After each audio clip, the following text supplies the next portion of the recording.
The Hydra head swinging can't sever the beast. Four corners of the world we feast. Main event John, West Coast, Demon Nessa, Caribbean, Mommy Jojo, OTC, the professor. John steps in, the ring turns molten. Gold in his veins, every move is golden. Elbows crack skulls, knees hit like thunder. Crowd roars louder, they pull him under. Nessa the demon from Cali, she rolls. Spitfire spirit got flames in the flows. Chains in her hands, stomping on foes. The bell rings once, then it's nobody knows. Four heads, one mind, Hydra in the night. From the CCN, we the ones who bite. Hydra in the ring, no chance to fight. When we take the stage, ain't no dimming our light. We the Fab Four, Hydra under CCN. Every move lethal, every strike a sin. You step to the beat, but you can't get in. We the Hydra, can't kill what's within. Jojo the Korean mommy got the ocean sway. Her hips crack ribs, her fists don't play. Drenched in the salt of 1,000 tides. Her smile sweet, but her wrath won't hide.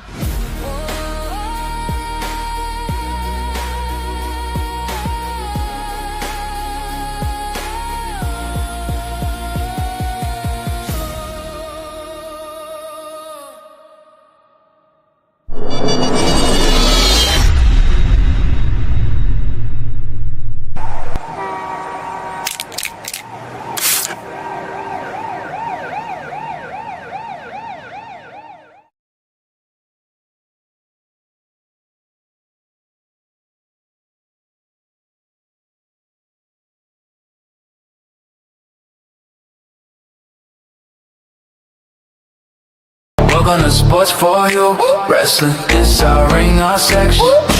From the bay, we flexing. Fat four, keep the crowd out, all guessing. Welcome to Sports for You. What up, everybody? Good evening, good evening, good evening. What's going on, y'all? What's going on, y'all? Happy Wednesday, happy hump day. No. I am. Welcome to S4U Wrestling episode 64, the European lockdown, because the European tour has kicked off in WWE, and there's a lot of people holding that sumbitch on lockdown. I am Trail, the OTC. That is the main event, John. And of course, the Caribbean one, the spicy tamale, the head of security. Yeah, you had security. Who just had technical difficulty at the same time. But anywho, that was JoJo. She will be back. Of course. John,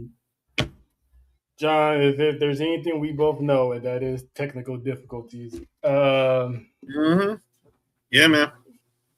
For sure. But listen, man, we are on the road to Saudi.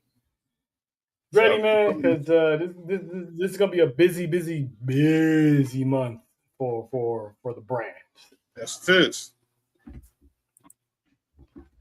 I mean, we got some stuff going on. We got the road to 2 more weeks. Two more weeks until the fun starts. You know what I'm saying? Oh yeah.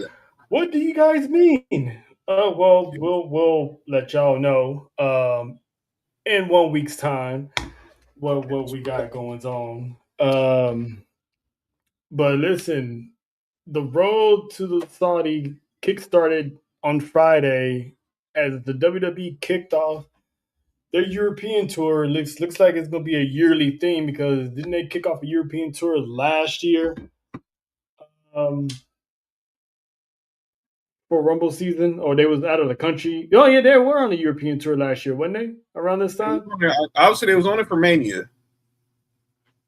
It was only for Mania. I'm trying to remember where they owned it for the Rumble. I can't remember if they was on it for the Rumble. I do remember they was on it for Mania though. I do remember they was on it for Mania. But, and of course, shout out to La Madrina, the voice of the voiceless. La Madrina. She would be here, but she's under the weather. So once again, you know, send shout outs to Nessa. Wish her well. This is crazy, John. we kicked off 2026 with 3 of the 5 4. That's the way it goes. It's just the way it goes. Last week JoJo was MIA because she was sick, and this week Nessa's MIA because she's sick. So we'll have all 4 eventually, but we still cause chaos no matter which number you get. And speaking of chaos, welcome back. Not you calling her the voice of the voiceless. What? It's crazy work. Yeah, it technically is. It doesn't have a voice. Yeah. Then how can she be the voice to the voiceless? And John and JoJo are the voice of the voiceless. So, so it works. It works. So any shenanigans, we gonna capitalize it 2 times because we gotta speak for her too. But yeah, the European tour. Have we all got caught up on SmackDown? Because it was a pretty loaded show on Friday, and let's just get into another Randy Orton return. European crowd singing his praises as usual. Daddy Orton. Once again, Daddy Orton. I don't know. I don't know who y'all talking about. I don't know who she talking about. I know who Randall Keith Orton is. I'm speaking for me and Nessa. Clearly. Yeah. The Legend Killer, the Viper, came out, and once again, he couldn't get a word in edgewise because Captain Lemon Pepper Stepper showed up. And listen, I said this before. I was right when NXT kept Trick Williams down there for a little bit longer because, man, the pop that man got was insane.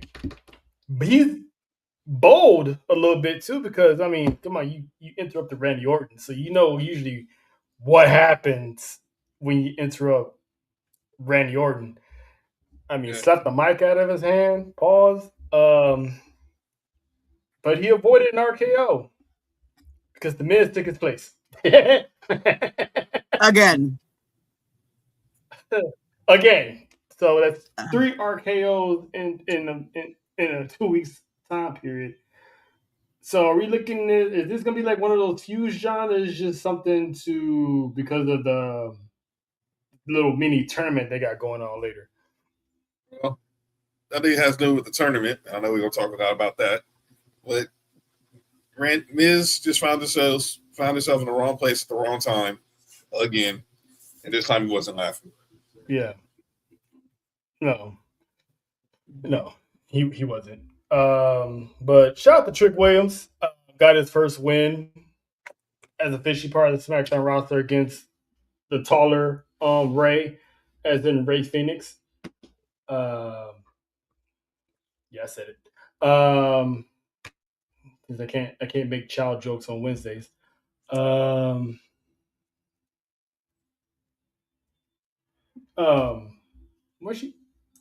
is she talking about you, Jonathan, or is she talking about Randall? Have other fans for his no what? I don't know. I don't know what you're talking about. I'm a little bit confused. Like I am too. I'm assuming we're talking about Trick and his thick self. She got plans for Trick. I don't need to know. All right. I think I got something to say about that. She said both. Both. So as you should, man. Take 2 at a time. Can you take Jonathan 2 at a time? Jonathan. We know that's what we said. That's what we said. What we said. Hey man, she might need some TLC next week in a couple of weeks. 9 days. Yeah, we ain't talking about soup. Okay, So, And then y'all have the audacity to say that it's me and Nessa that corrupted. Y'all blame us for everything. Y'all blame us for I say no such thing. Everything? For everything? So everybody blames me for it's like everybody just blames me for everything. The word of the guy. Accent come from? The guy who's living in the White House. That's Oh, and you gotta put your hands up here. That's how we made that Chris Prince. Hey, man, she needs the tonsils cleared. Oh wow! I was doing the episode he made the cameo on Fresh Prince when they were trying to sell the house. I don't think that's diabolical. Isn't it?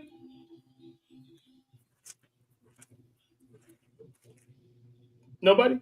All right. Dr. Watson, paging Dr. Watson. Oh, listen.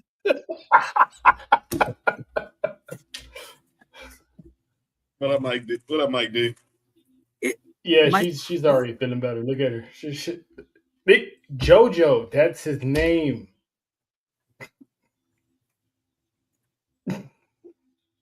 Damn it. I'm sorry. Listen, there's a whole lot of talk. You cannot blame me right now. Where my mind went and parked right in that bitch. Okay. With popcorn and everything. I understand. Listen, I got I understand. But she got your nut. Oh, well, hey. She's getting a Marvin Gaye on right now. What is I don't know that's necessarily it is a hump day for real. You know. Listen,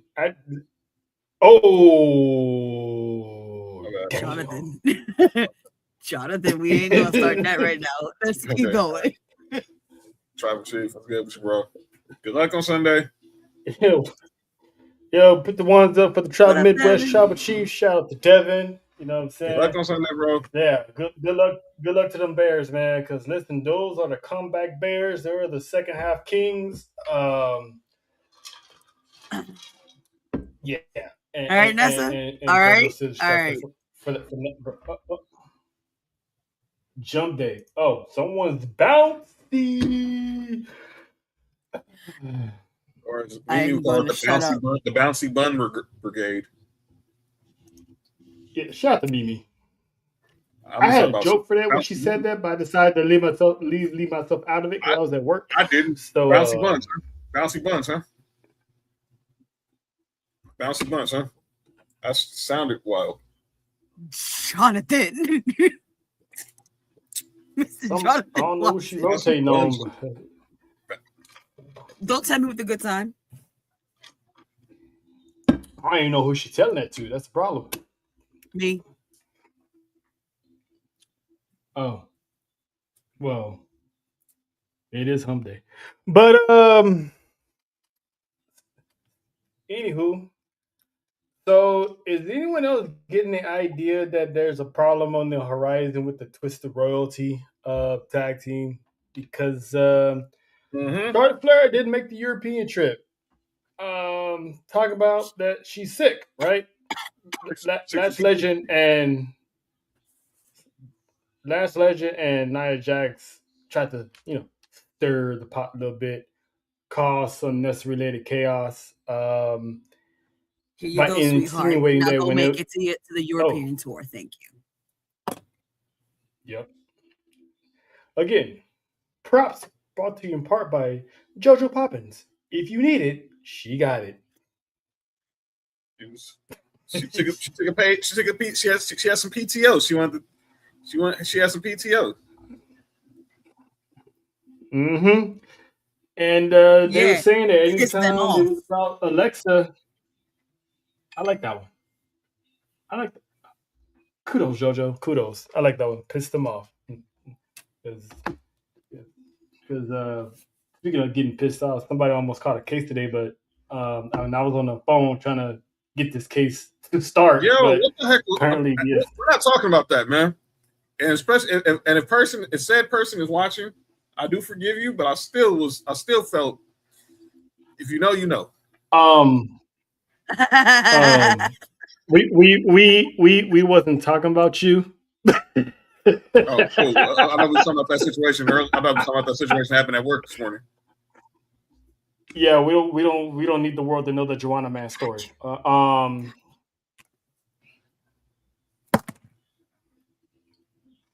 But no, we was talking about the one down there. Jojo, you got a case at work too? Golly, man, we got. Oh yeah, yeah. Our HR people gonna hate us. We're gonna be called an HR. Listen, we are going to be broke from how much we're gonna have to be like, hey, yo, this is a collect call from which one of us went to jail this time? No, she wasn't. No, she wasn't. No, she wasn't. No, she wasn't. Nope, she was not. I said what I said. But anywho, I mean, they were saying that when it was all about Alexa Bliss, Charlotte Flair is nowhere to be found. So are we possibly seeing the seeds being planted for the first tag team in the women's division to be split? Jojo, what do you think? Is Charlotte legit being sick, or is she's still by herself? No, Nessa, you try me. Well, damn. I battle for mine.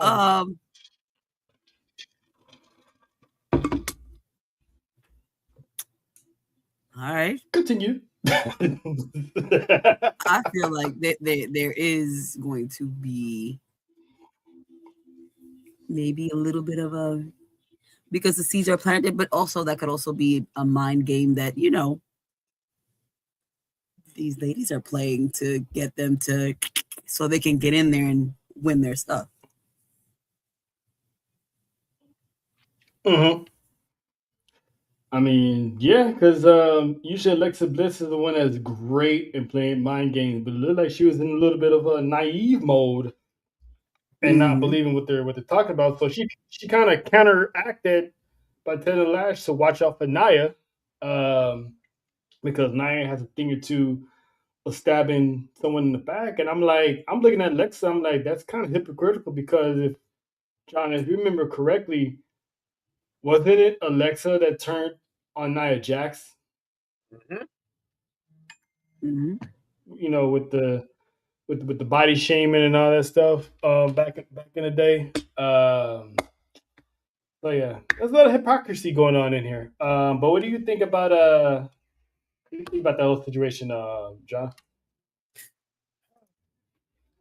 I knew eventually. Look, we saw the cracks of Charlotte Flair reverting to some of her old tactics back at War Games, because she was on the fence about being on the same side with Rhea Ripley. Now she gets a convenient sick day when she is clearly needed, and Alexa Bliss just gets this random opportunity to face Julia for the United States Championship. I see the cracks. That was weird. I see the cracks, but I think they're still going to find some way to keep it together, because I still think they want to have one more run at the women's tag team titles. But I have a raised eyebrow at Charlotte if I was Lexi.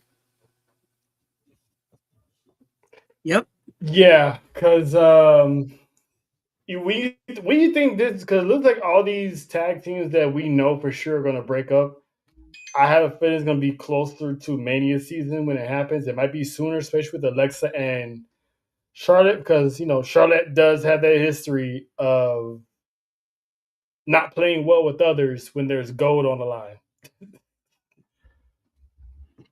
So, but it's something to definitely keep an eye on, because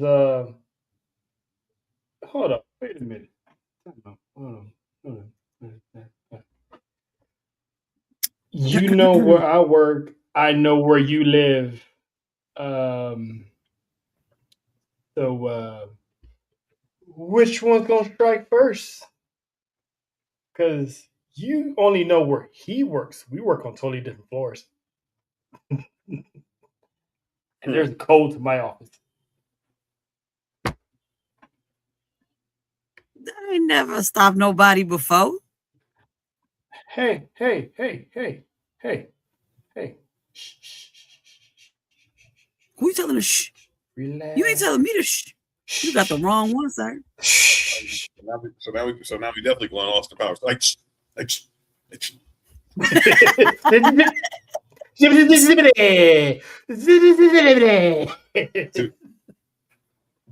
we'll be zippy long stocking in a minute. Ma'am, you only have one way to find me, and I'm looking at them. So that's all your eggs in one basket right there. So this is Operation Scotty, Operation Nessa Don't. Hey, bring your back up. John. Bring.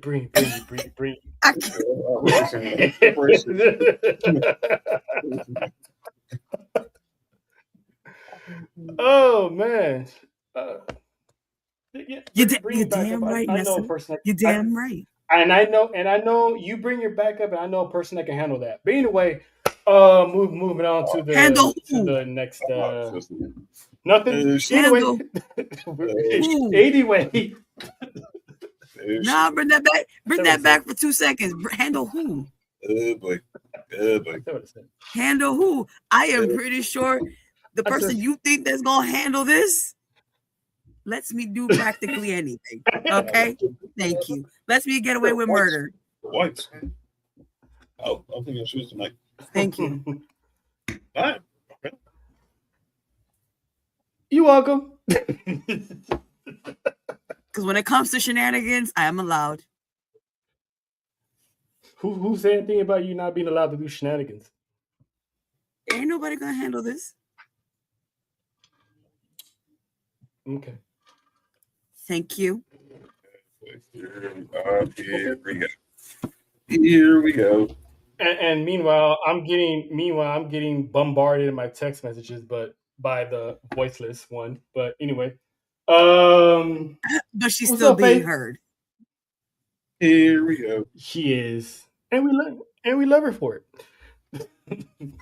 5 times. Hey, we said this last year. We coming for a repeat. So. Oh, you walked in. Faith's followers walked into a whole bunch of mess. And this is the first time she actually walked in on some mess. You'll catch up pretty soon. Certain people. Yeah, because it's like 3 people will be flying to LA. Oh boy. Here we go. Then I'm gonna have to make a call. Then I have to make a call to Arkansas. But anyway, we.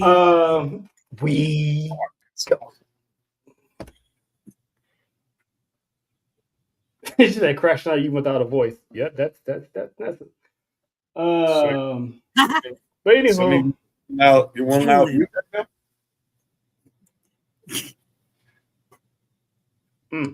So I go, well now whisper like the librarian who'll be whispering, trying to yell, but that's what she's doing right now. She ain't got no voice. That was me at that game. Oh, yeah. But listen, when I said I used my inside yell, that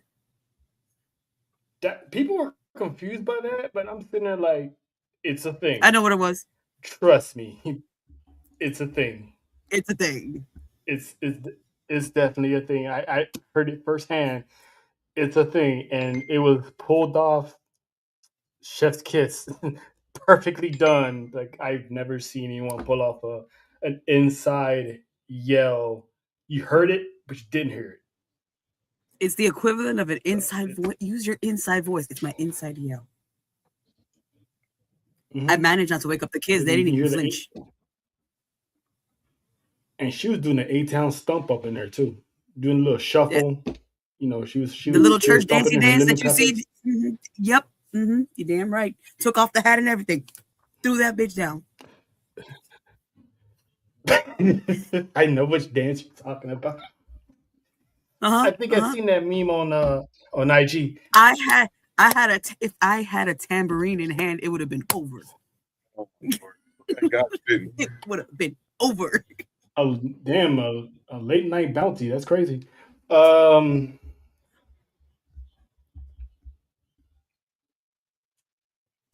Ain't that what they're for? Yes. That's what they're for, right? I mean, am I wrong? I mean, John, am I wrong? Ain't that what the tambourine's for, to bounce off of? Mm-hmm. Yeah. Okay, Yeah, I'm just making sure, Okay. And it was late night, so yeah. Hey, was it a Wednesday that day? I don't remember. It's a Thursday. Never mind. Yeah, what day was that game on? Was that a Wednesday? You know what? We're on the wrong thing right now. Which game? Thursday. It was Thursday. It was Thursday. Last Thursday. Oh, it was Latino Thursday. Faith. Well, there you go. Last Thursday. Because the game. Not a shuffle with the stitch. Why are we shuffling? Shuffling with a stitch. Damn. Hi. Is that legal? Stitch. Guess it is legal. Oh, can you do this? Can you do the thing? Can you do the thing? I don't know what's happening right now. It's wild. It's just wild chaos. Oh, Faith is on here. I don't think Faith got it. I think either she saw the video or she hasn't heard it yet.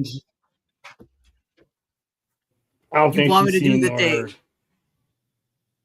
The thing. You see, you brought up the name, so you got to do the thing now. Sound like the kid off of Shrek. Do the thing. Do the roar. Do the thing. Yeah. Yep. Do the thing. Mm-hmm. How?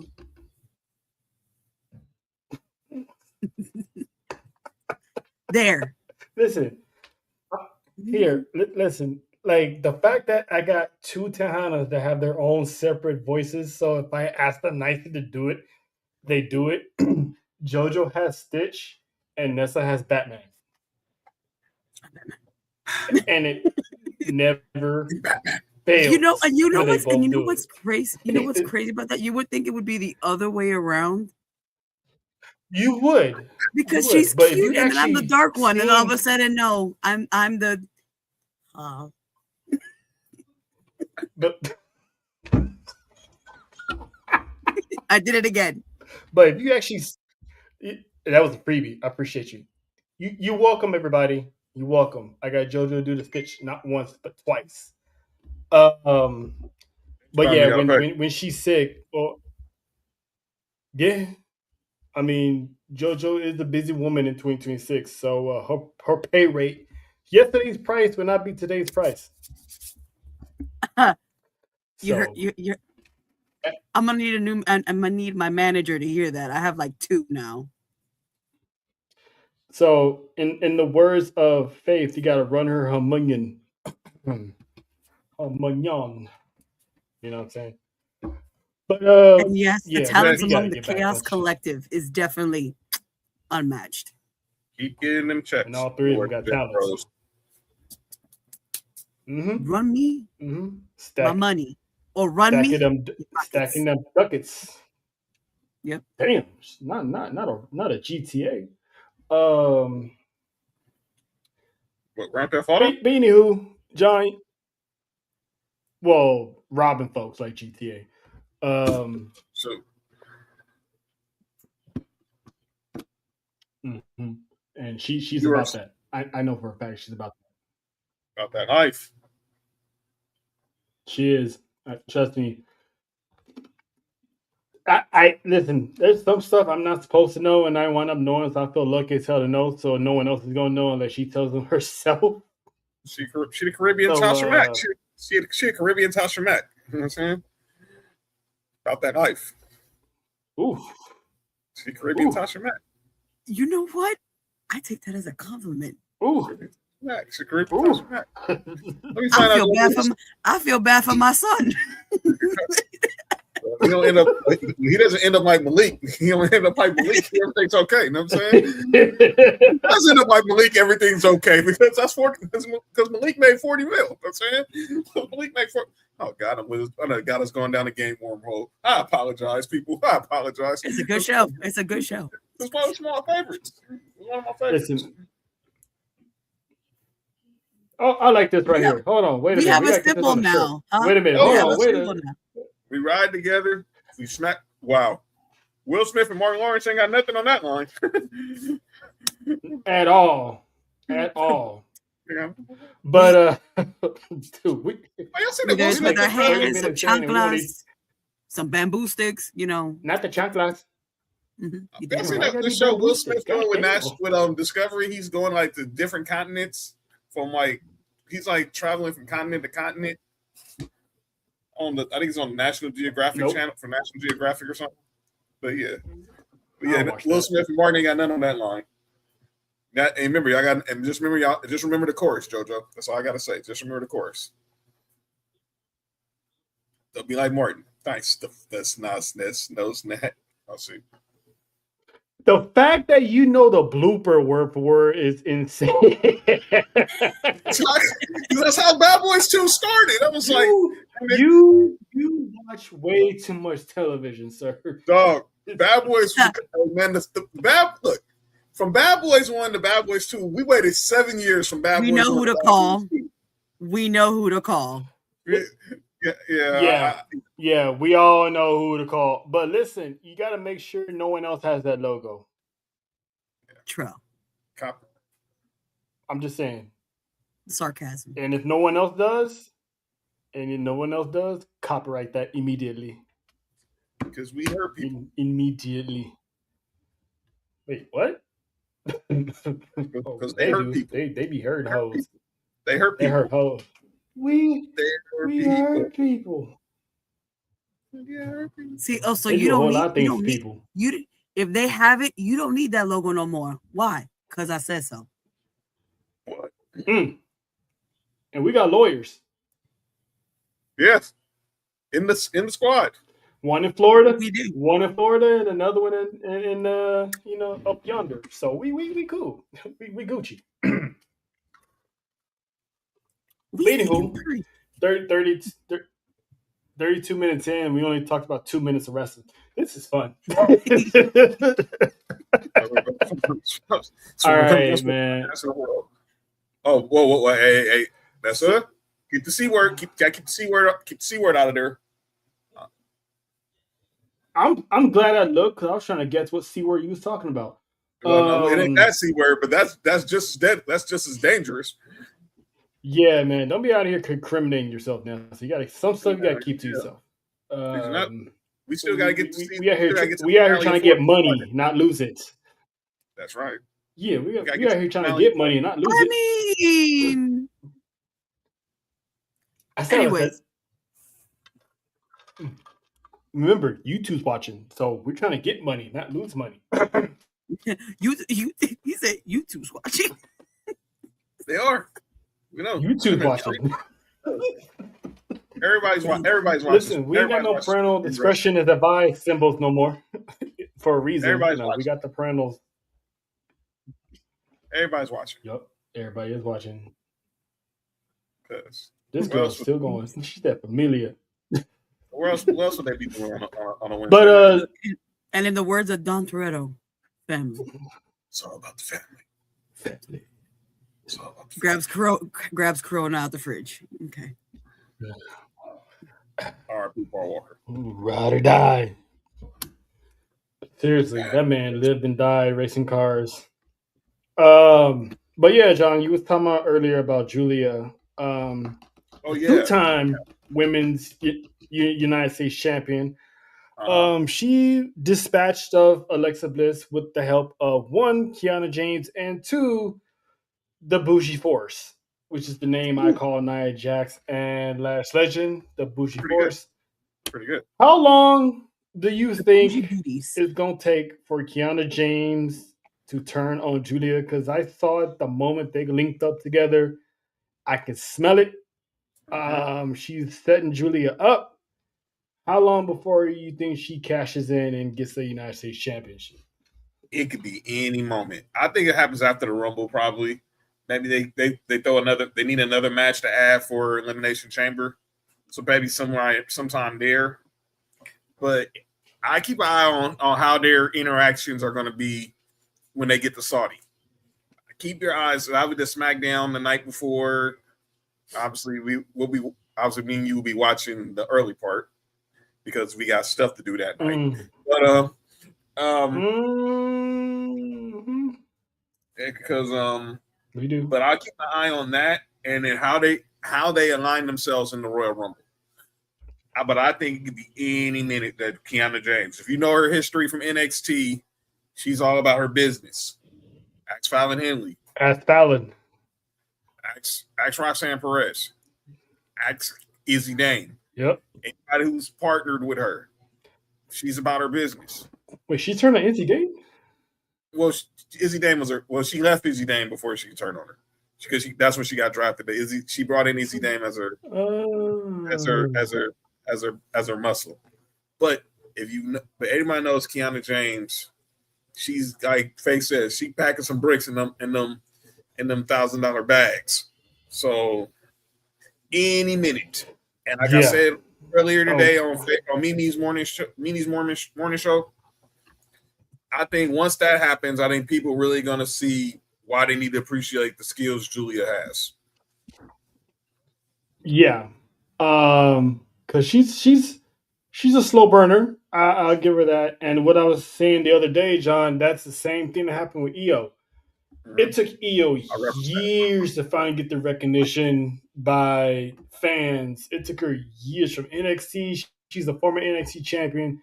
Still didn't get the recognition. She came in the main roster. She was already in a group, so she never really went on her own. It's until now, the recent year, from Vegas last year to now, she's finally getting that recognition. And now she has a seat at the WrestleMania promo table, so which I'm happy with that. And she's featured in Unreal. Shout out to the main event mamas, by the way. Yes. By the way, I saw the trailer for Io's part in Unreal. Dope. Yeah, I haven't seen no trailers because I actually want to go in there without any. It just happened to be while I was watching the replay of NXT for the preview. It just happened when I was just watching NXT. And it just happened to pop up, unfortunately. Yeah, no, I get it. But Julia, she's pretty much was supposed to be the premier one, but obviously she got overshadowed by me and JoJo's La Primera, who actually was proven to be the bigger star. So Julia's on the slow burn, and they're still positioning her to be, a top tier talent because obviously they gave her the United States Championship back after she beat Chelsea Green. So I'm expecting Julia to have a good year. I don't know when she's going to get moved up to, higher up on the ladder. It might take her another 6 months. Who knows? But that woman is talented. That woman has a marketable face. So she deserves all the recognition. And I agree, Mike, the woman does deserve better. But we what me and John have always preached is a slow build. You can't force it. Just let it happen on its own and we'll get there. Just ask Carmelo. That's perfect. That's a perfect example. Those words he said will stick with me throughout this year. Delayed but not denied. Those words will stick with me. As for those who we get it as wrestling fans, we get it, and sports fans, and entertainment fans, we get impatient when we want to see our favorites not at that pinnacle. It's just remember, it's a little delay. Like I saw today, J. Cole's new album's coming out next month. People been wanting a J. Cole album for a minute, especially after the whole Kendrick Drake situation. So everything's sometimes which he shouldn't have put himself in the first place. Right. So everything's a process, and I think Julia's going to get that process. But like me, you've been saying it, and you've been saying it a lot. Whatever she does now is going to be compared to Stephanie because Stephanie got the rocket put on her, and she just went to the moon and never came back. And she's fine too. But anyway, but yeah. So shout out to Julia. She got fans over here, that's for sure. Jordan Grace, the Juggernaut, officially signed to SmackDown. Dispatched of Alba Fire, quick, fast, and a hurry. Mm-hmm. But after the match was what caught my attention when she was confronted by the other Storm, not JoJo because she's right here, but the other Storm, as far as that bitch Jay Cargill pulls up, and was like, that's you think you're special? You think that was cool? So I'm anxious to see when that interaction is gonna happen. Like JoJo, what do you?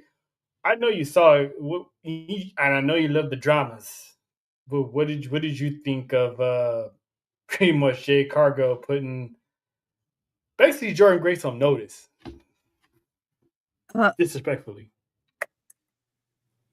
Oh, very much so, and warranted because she is that bitch. Okay. Mm-hmm. She said what she said. I don't think that needs any further, like,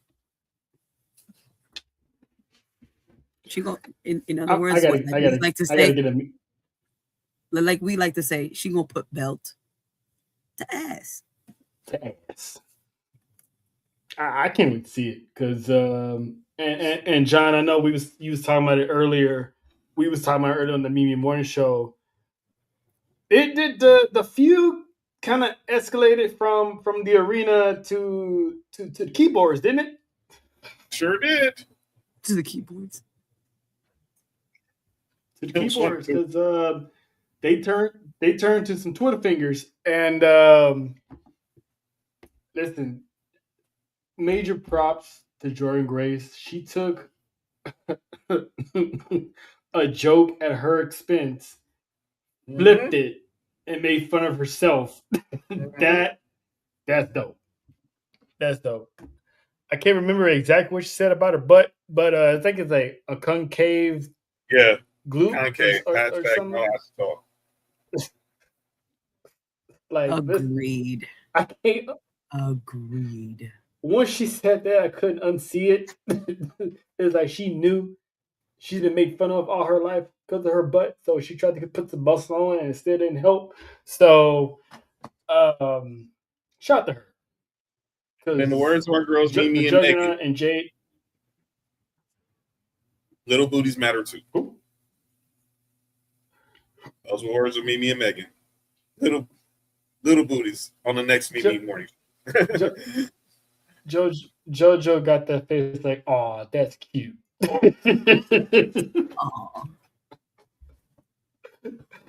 I can see the sarcasm in that smile. That's hilarious. Little cheekies.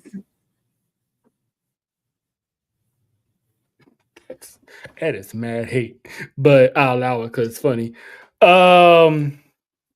Little buns, but we'll call them dumplings. Little cupcakes, little 2 pennies, 2 cents, little 2 cents. Little Debbie's. Shout out not the Little Debbie's. Little Debbie's. I used to eat those. Little buns. But anyway, the actual buns. But yeah. So from one signee to another signee, Matt Cardona came back, did an interview, said, he buried Zack Ryder, and then put Cody Rhodes, I'm foreshadowing here, put Cody Rhodes on notice about, he's coming for that WWE Championship. And Cody was like, cool. When I'm finished with Drew, I'll be waiting. Boy, that aged like milk, didn't it? But I'm looking forward to seeing what Matt Cardona does on the SmackDown roster. MFTs, they beat the Wyatts. Oh boy, it was a good one. It was a good one. I indeed loved it. Um, Bray Bray Wyatt's peoples, Bo Dallas, Uncle Howdy was pinned. But why he was pinned is because he got distracted because Solo,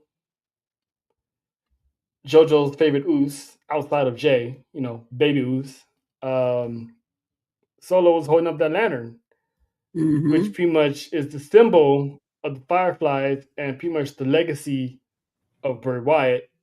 I found it interesting because, John, do you remember the last Samoan that held that lantern? I sure do. Shout out to our girl Sharice who had to refresh my memory. Yep, I thought I had the photo uploaded, but I didn't. But the last Samoan that held that lantern was none other than Roman Reigns. And this was way back then when they had that epic battle between the Shield and the original Wyatt family. That battle itself was very, very good. I was like, that was one of those, take my money, because that Elimination Chamber, that match was like one of my favorite pay-per-views, just the simple fact that it was the Wyatt versus the Shield. But I find it how the Wyatt family and the bloodline somehow are forever linked, because Roman did it to Bray and now Solo's doing it to Uncle Howdy. So it's almost like another iteration of the bloodline versus the Wyatts. And to me, I thought that was cool. What you thought about it, John? I thought it was genius work. And you ask OTC and your boy delivers. Yes. That is the picture Trail's referring to. Yep. When the Shield had the matter. And look at Seth Rollins wearing Rowan's mask. And now Solo is following in his cousin's footsteps. Clearly stealing that from the Book of Rome, studying the Book of Roman as he always does. Now, smart man. Fast Faith is saying Ray started the war with Roman years ago, and the Wyatts threw the first punch. And now Solo, he's been flashing that lane around the international tour like it's a brand new rollie. So I am enjoying it. And like someone said on Twitter, that lantern is the equivalent of what the urn meant to the Undertaker. Exactly, and how disrespectful CM Punk was with that urn. Oh my God! Don't remind me. Love you, Uncle Phil, but that was crazy. and especially bad timing, considering that Paul Bearer actually passed away. So it was just like all that rolled into one. It was just so cringe. It was good, but cringe at the same time because the man literally just passed. So listen, when Vince saw an opportunity, he gave zero. He gave zero. F's about it. But yeah, I'm loving this Solo because he's mixing a little bit of unseriousness, but he's really, really serious. So I'm anxious to see how this ends up, because I know it's probably going to end up with the MFTs winning the tag team championships. And imagine the domination, if you think about it, John. The domination of the Bloodline and the Tongans, because on SmackDown, you'll have the MFTs as the tag team champions. Who's the tag team champions on Monday Night Raw? Solo's older brothers. What? The Usos. Underwhelming. Solo's older brothers. Yeah, they're Solo's older brothers. And shout out to the Usos. They were actually in our. Shout out to the Usos, man. They was actually in our city yesterday, and I didn't even know it because they was doing a little film. They're gonna have their own little cooking show. They're having their own cooking show coming out this year on WWE's channel on YouTube. And I've seen the cooking skills of the Usos in the past, then the boys can throw down. So I'm anxious to see how that goes, and hopefully Jay can stay sober through some of these because I'm pretty sure some of it's going to involve using alcohol. But anyway, guaranteed. There will be a plenty of. Actually, you know what? I take that back. I take that back. That's actually going to be comical. So you know what? Never mind. Not at that kitchen table. You're allowed to drink there, sir. There. Yeah. And what are the odds that I see a certain Caribbean in the background peeking through the bushes while they're outside barbecuing some food, and I'm gonna hit the Matt Damon like, who that? Don't be $2. Help the brother out. Help the brother out. Need JoJo to get bail money for JoJo. Help the brother out. Help the brother out. Listen, she gonna be through the bushes looking like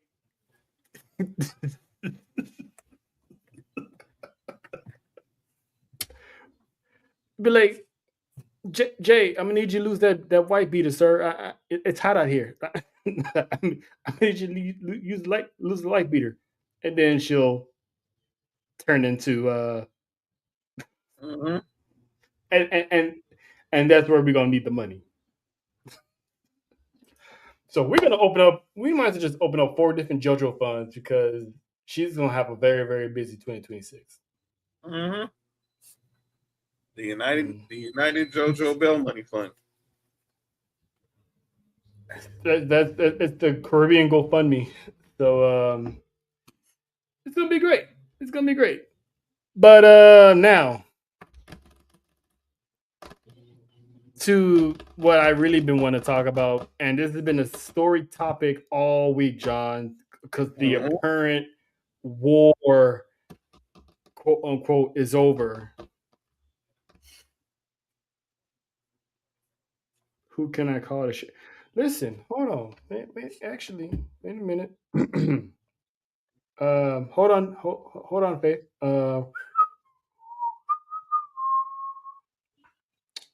Anywho, but the main event, the 3 stages of hell, Cody Rhodes, Drew McIntyre. Listen, that match killed in a good way. Drew won the first fall due to the Cena special. He got kicked in the nads. But it didn't pick up until like the actual second fall, where obviously Cody won. But that third fall, that's where the spiciness happened. John and JoJo, that's where it really picked up because we knew something was going to happen. And what did I say had to happen in order for Cody Rhodes to lose that championship? And that was a return of a certain Bay Area werewolf, also known as Big Blood, pulled up in the shiesty mask. Or as they call it, the WWE return kit. Did you say return kit? They say it's the WWE return kit now. Dang. No.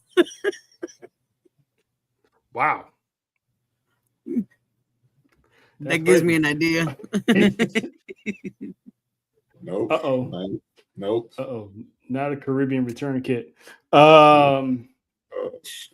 But Jacob Fatu is back in WWE, and not only did he put down Drew McIntyre, he put down Cody Rhodes as well, and pretty much cost Cody Rhodes the championship, which is something I had called because I figured, well, I have called it because I said Cody Rhodes was the person who attacked Jacob Fatu, but despite him going after Drew first and then Cody, technically we still don't know who actually did it. Nope. So what were you thinking, John, when Big Blood showed up and pretty much wrecked shop, having the trigger being pulled and giving Drew McIntyre his actual WWE Championship reign in front of fans for the first time. I think he was just waiting to put hands on somebody, and clearly Drew McIntyre was the first person in sight, and he tried to elude him. And I guess Cody got his own feelings and trying to tell Jacob, "I got this," and then he ended up getting this work. And Drew was like, "Oh, he's fighting Cody later." And I was like, "How am I going?" And there it goes. And look, I'm happy Drew got his moment. Look, I know everybody, for the fun of it, are two-stepping on Cody's grave right now. I understand it. A two-step.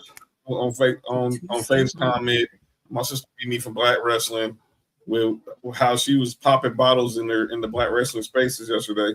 JT didn't help no different. Mm-hmm. Everybody, even in our meeting, everybody was celebrating like this was like, dude, like you would thought somebody like you won the lotto, but Cody Rhodes is no longer WWE champion.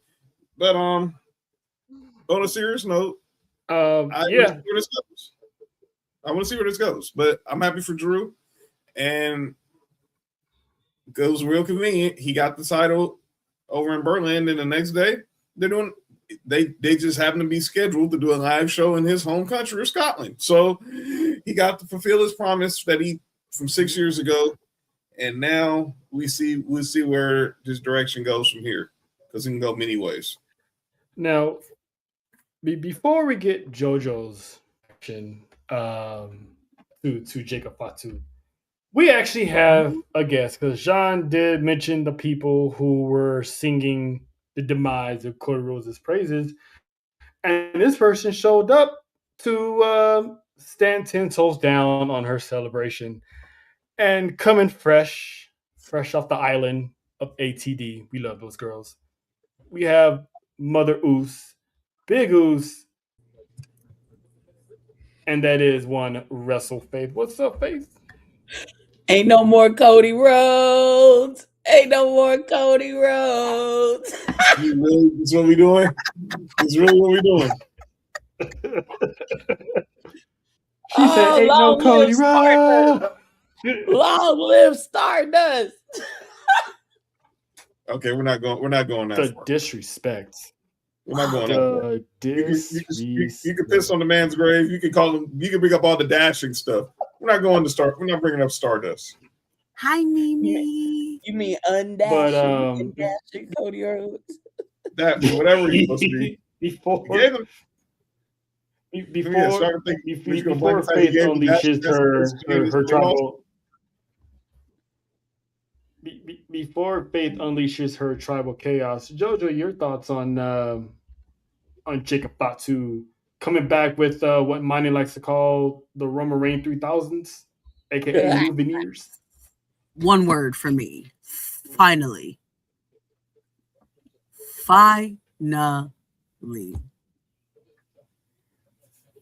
Mm-hmm. And shout out to the dungeon. The man has been missed. Shout out to the dungeon. Shout out to Keith. For getting that highlight. Shout out to Natty. Shout out to PJ. Shout out to Midas. Puma. Everybody from the Miami boys. Maxine. Ilya. Everybody that trains in that dungeon. You know what I'm saying? B5. Shout out to JoJo for one day stepping foot in there. From your lips to God's ears, please. Right. Listen, because the moment I step foot in there, I'm just going to be sitting there like this. But deer in headlights. She can like, don't you have a question, JoJo? Huh? Yeah, they're on this piece of paper. That's why I wrote it down. Hey. Lord.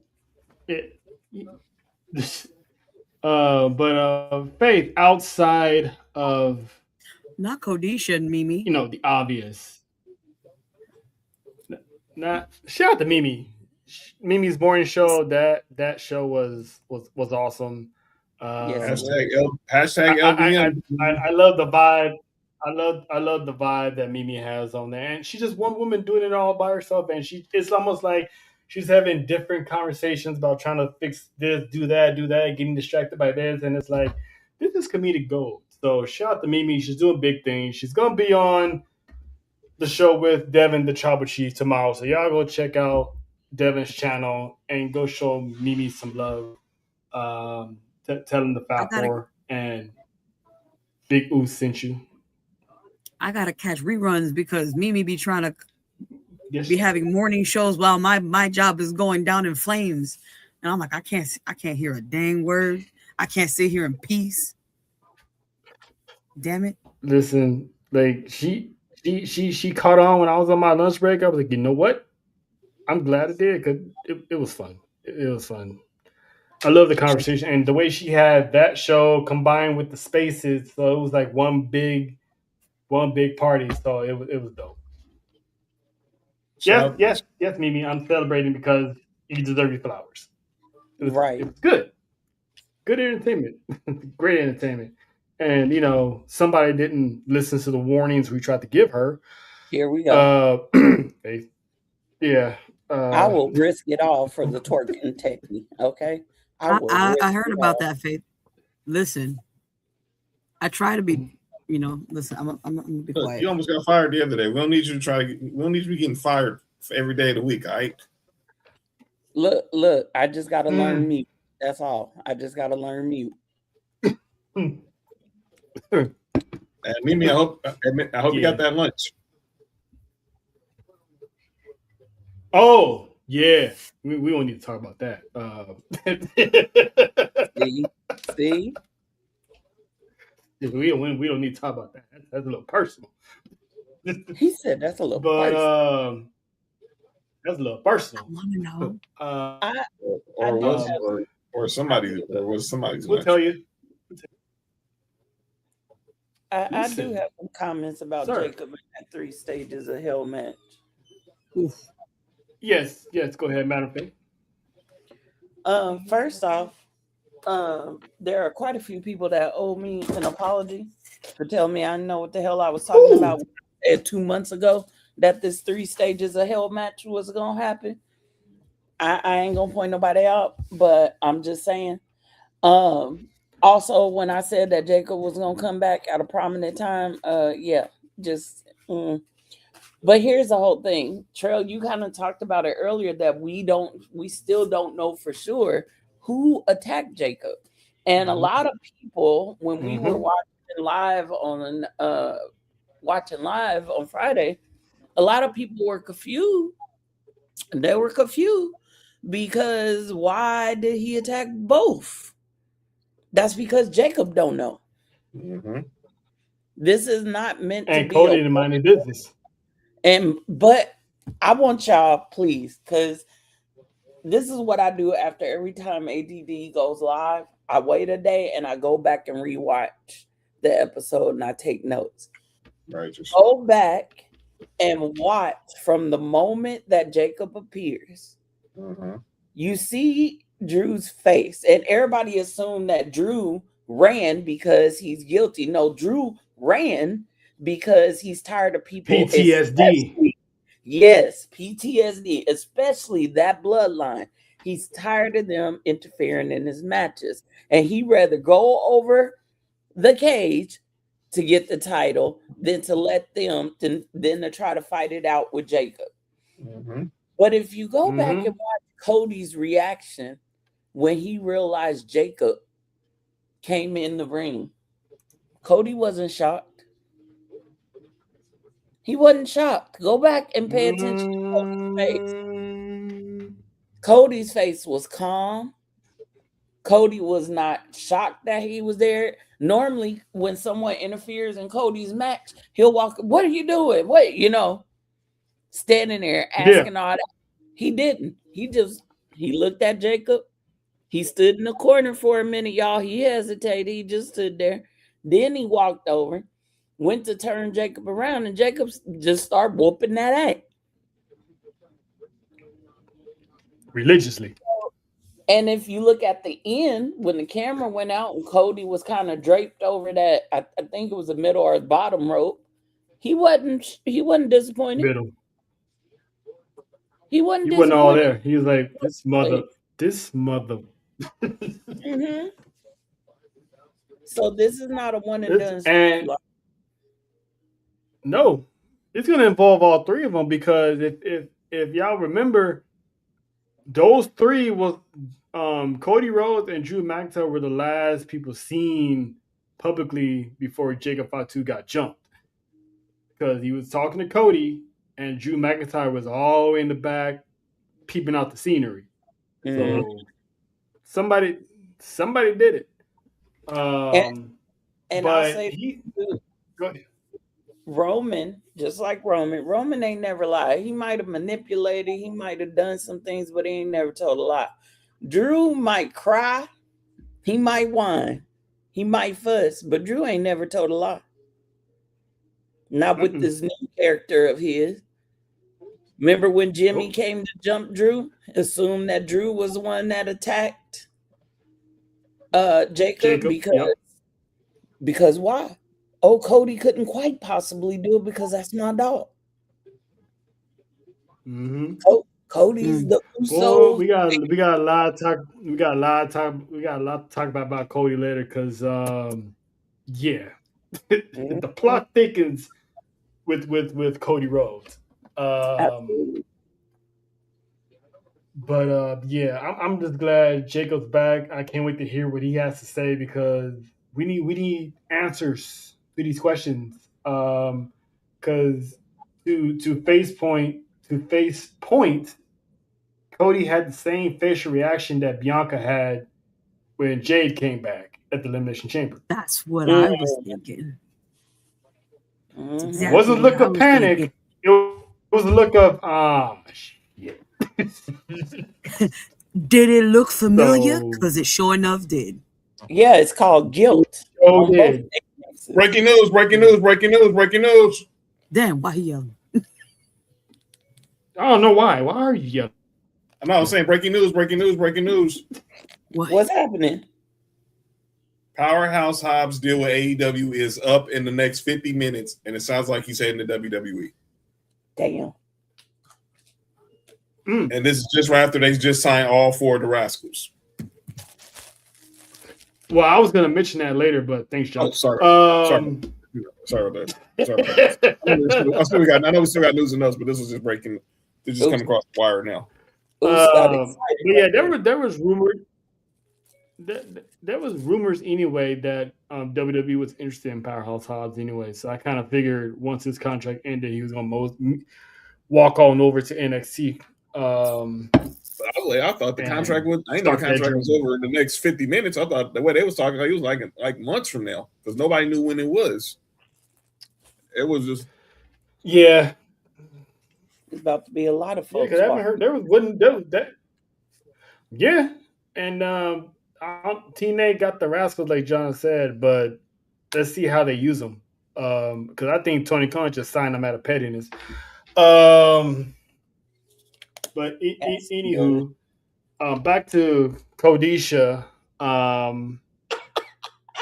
Unfortunately, this man ain't gonna get a rematch anytime soon because Nick Aldis announced that effective immediately there was a mini tournament to crown a number one contender, and the winners of these matches will meet in a fatal four-way on the upcoming Saturday Night's Main Event, and the winner of that goes on to face Drew McIntyre at the Royal Rumble. So the qualifying matches are Randy Orton versus The Miz, Damian Priest versus Solo Sikoa, Matt Cardona versus Trick Williams, and Sami Zayn versus Ilya Dragunov.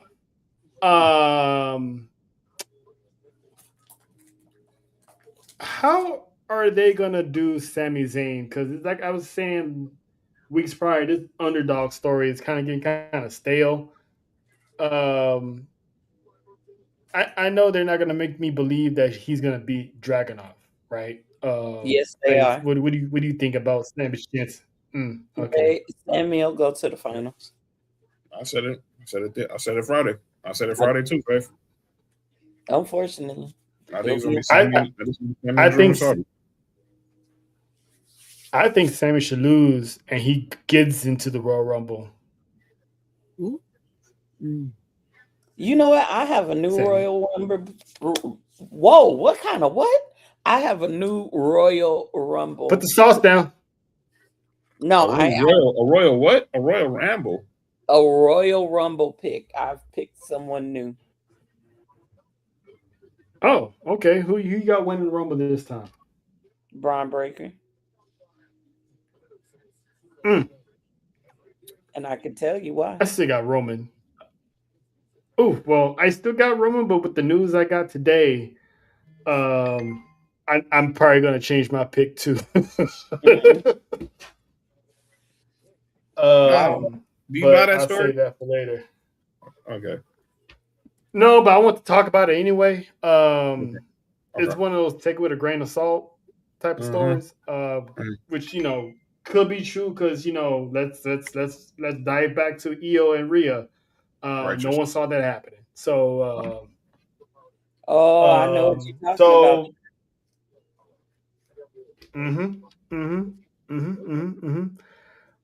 about. So obviously Orton gets past the Miz, right? So that's unanimous for everybody. Miz Yes. catching another RKO. Mm-hmm. Okay. Damian Priest and Solo. I think Solo's gonna win because I think Aleister Black's gonna cost Damian Priest again. Smart. John, who you got? I got Priest. I got Solo. I got Solo. I'm not gonna ask JoJo because she sticks with the family, so I just answer for her. It's Solo. Faith. Now come on. Now. You know I got to go with that sexy. Okay, you know what? Just answer the question. No, she's right. She's right. I know better. Yeah, I know better. She's going to always go with you threw an unnecessary alley-oop. You knew that, right? Yeah. Yeah, I know better. I should have known. That's my bad. You mean my bad. Alley-oos? Jesus Christ. Alley-oos. Mm-hmm. Yeah. So Matt Cardona and Trick Williams. Trick. Faith? I've been thinking about this one. I haven't come to a conclusion yet because I'm like, is it too early for Trick? But also Matt just came back. Why would they push him forward? So I'm gonna go on and roll with Slickback. I'm gonna go on and roll with Slickback. Okay. So JoJo, you got the lemon peppers too? You damn right. Extra sauce. Listen, that man showed up with them lemon pepper steppers. Lemon peppers. And roasted John, the hell out of Stanton. Shout out to the lemon peppers. He did. Shout out to lemon peppers. Shout out to Wingstop. Undefeated. Better than Buffalo Wild Wings. I don't care what anybody has to say. But speaking of clock it, side note, shout out to my girl Jada Parker. She back on my TV screen. I can't wait till this is what we doing. Oh, she looks so good. Fine. I'm saying my thoughts chaps she was wearing. Yeah, the chaps she was wearing. Listen, she gave everybody the chaps. Wow. Wow.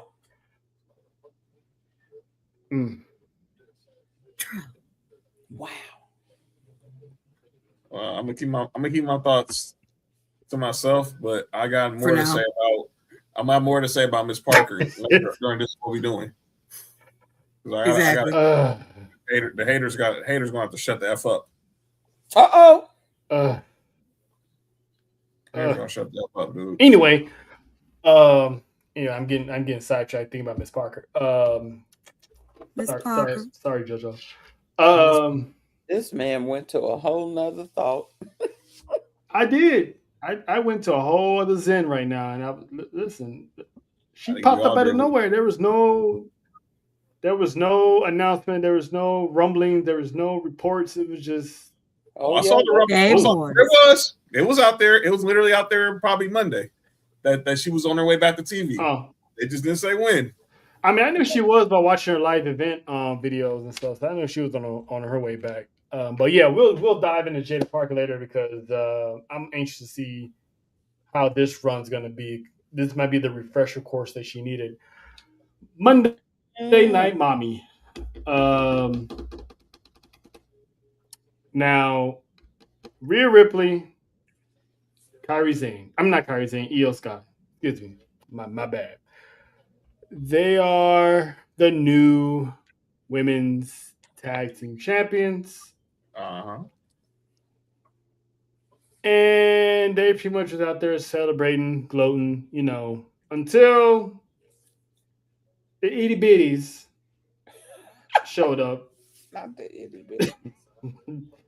The itty bitties. The littles. Listen, I didn't make the names. Somebody else did. The littles. Yeah, me and Nessa. Liv Morgan, Roxanne. Yep. Liv Morgan, Roxanne Perez. Listen, the Judgment Day women is just like the Fab Four. It don't matter which collective group you put out, it rolls. Because whether it's Raquel and Liv, Raquel and Roxanne, Liv and Roxanne, Liv, Roxanne, and Raquel, it works. Like, listen, those women are handling business. Yes. And so pretty much they came out, confronted the tag team champs, and it's cool. It's a little refresher because this is the first time Liv and Rhea has come face to face really since last year's Netflix premiere. That's right. When Rhea beat Liv Morgan for the Women's World Championship. And we all thought that was it. This was done. They'll never see each other again. And they didn't.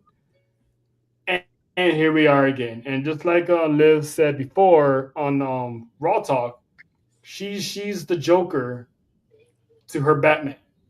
It's like Rhea's the villain in her story, and she admittedly saying she's going to be the villain in Rhea's story. So those two are forever going to have that connection intertwined. So yep. My question is, I already know where JoJo's going to go. Yep.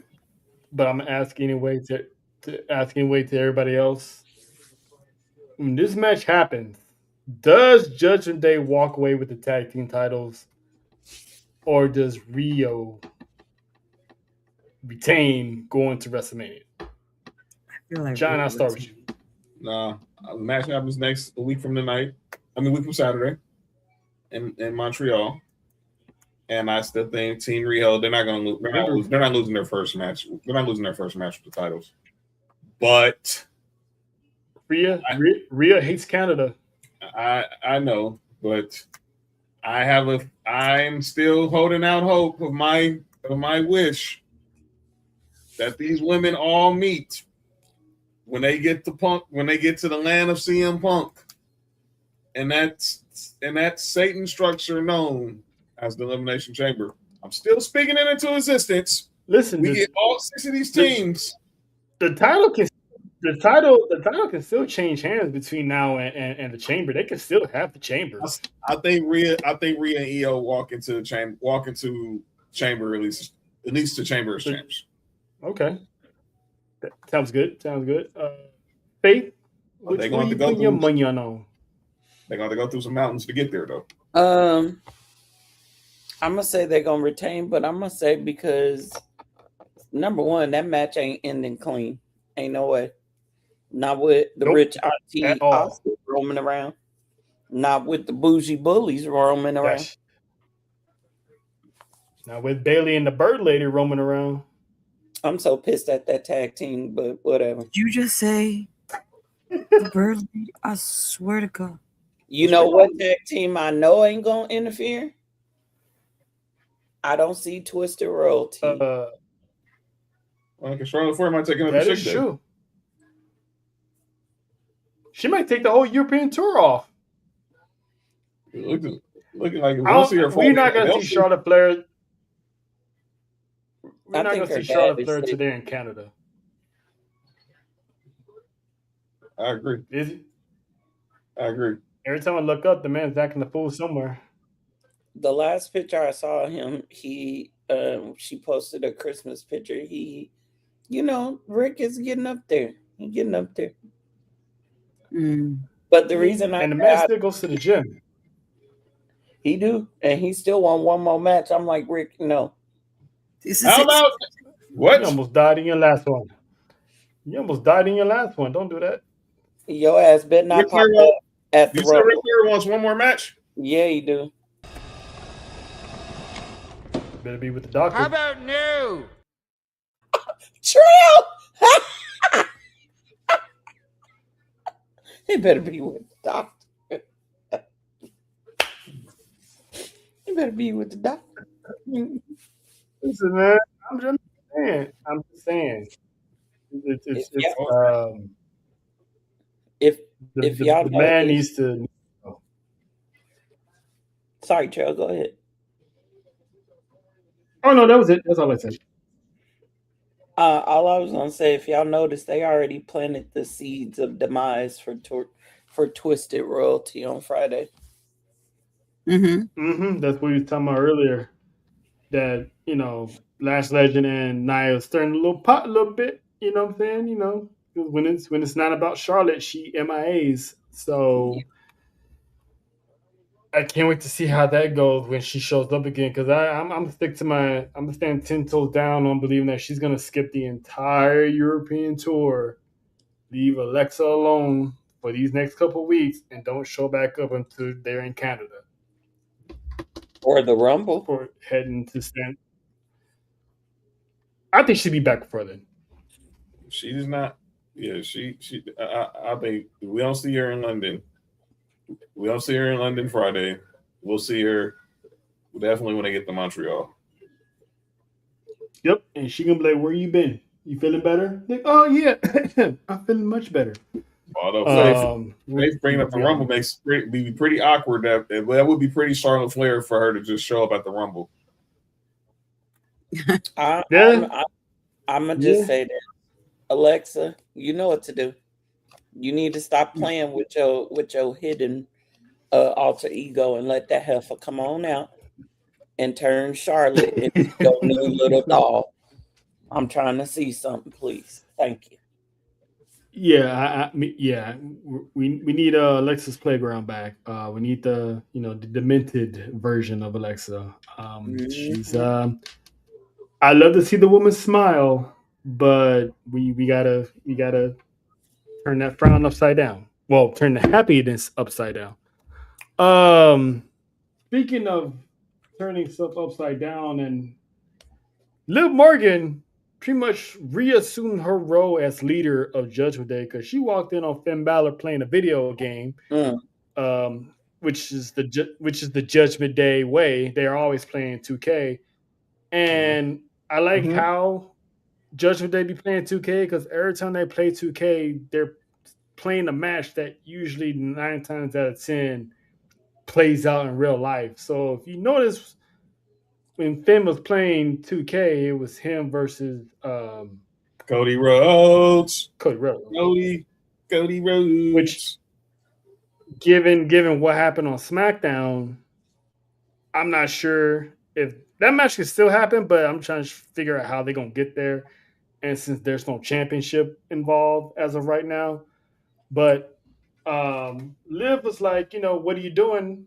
And she was telling him, like, me and Roxanne, we ain't waiting for a title opportunity. We're taking it. Raquel ain't waiting for a title opportunity. She's taking it. What are you doing? So I'm loving this Judgment Day story because we know a breakup's coming, but we still don't know who's getting kicked out. Because they do it so good. Because first I'm like, okay, it's probably gonna be Raquel. Nope, those 3 women are kind of working together. But I'm like, well, maybe Liv is setting up a plan to, mess that up. She's so good that I'm starting to rethink that decision. And now Finn Balor's getting called out. So it's like, is Finn on the way out? JoJo, Judgment Day, your opinion, who do you think is going to get kicked, or who do you want to see get kicked?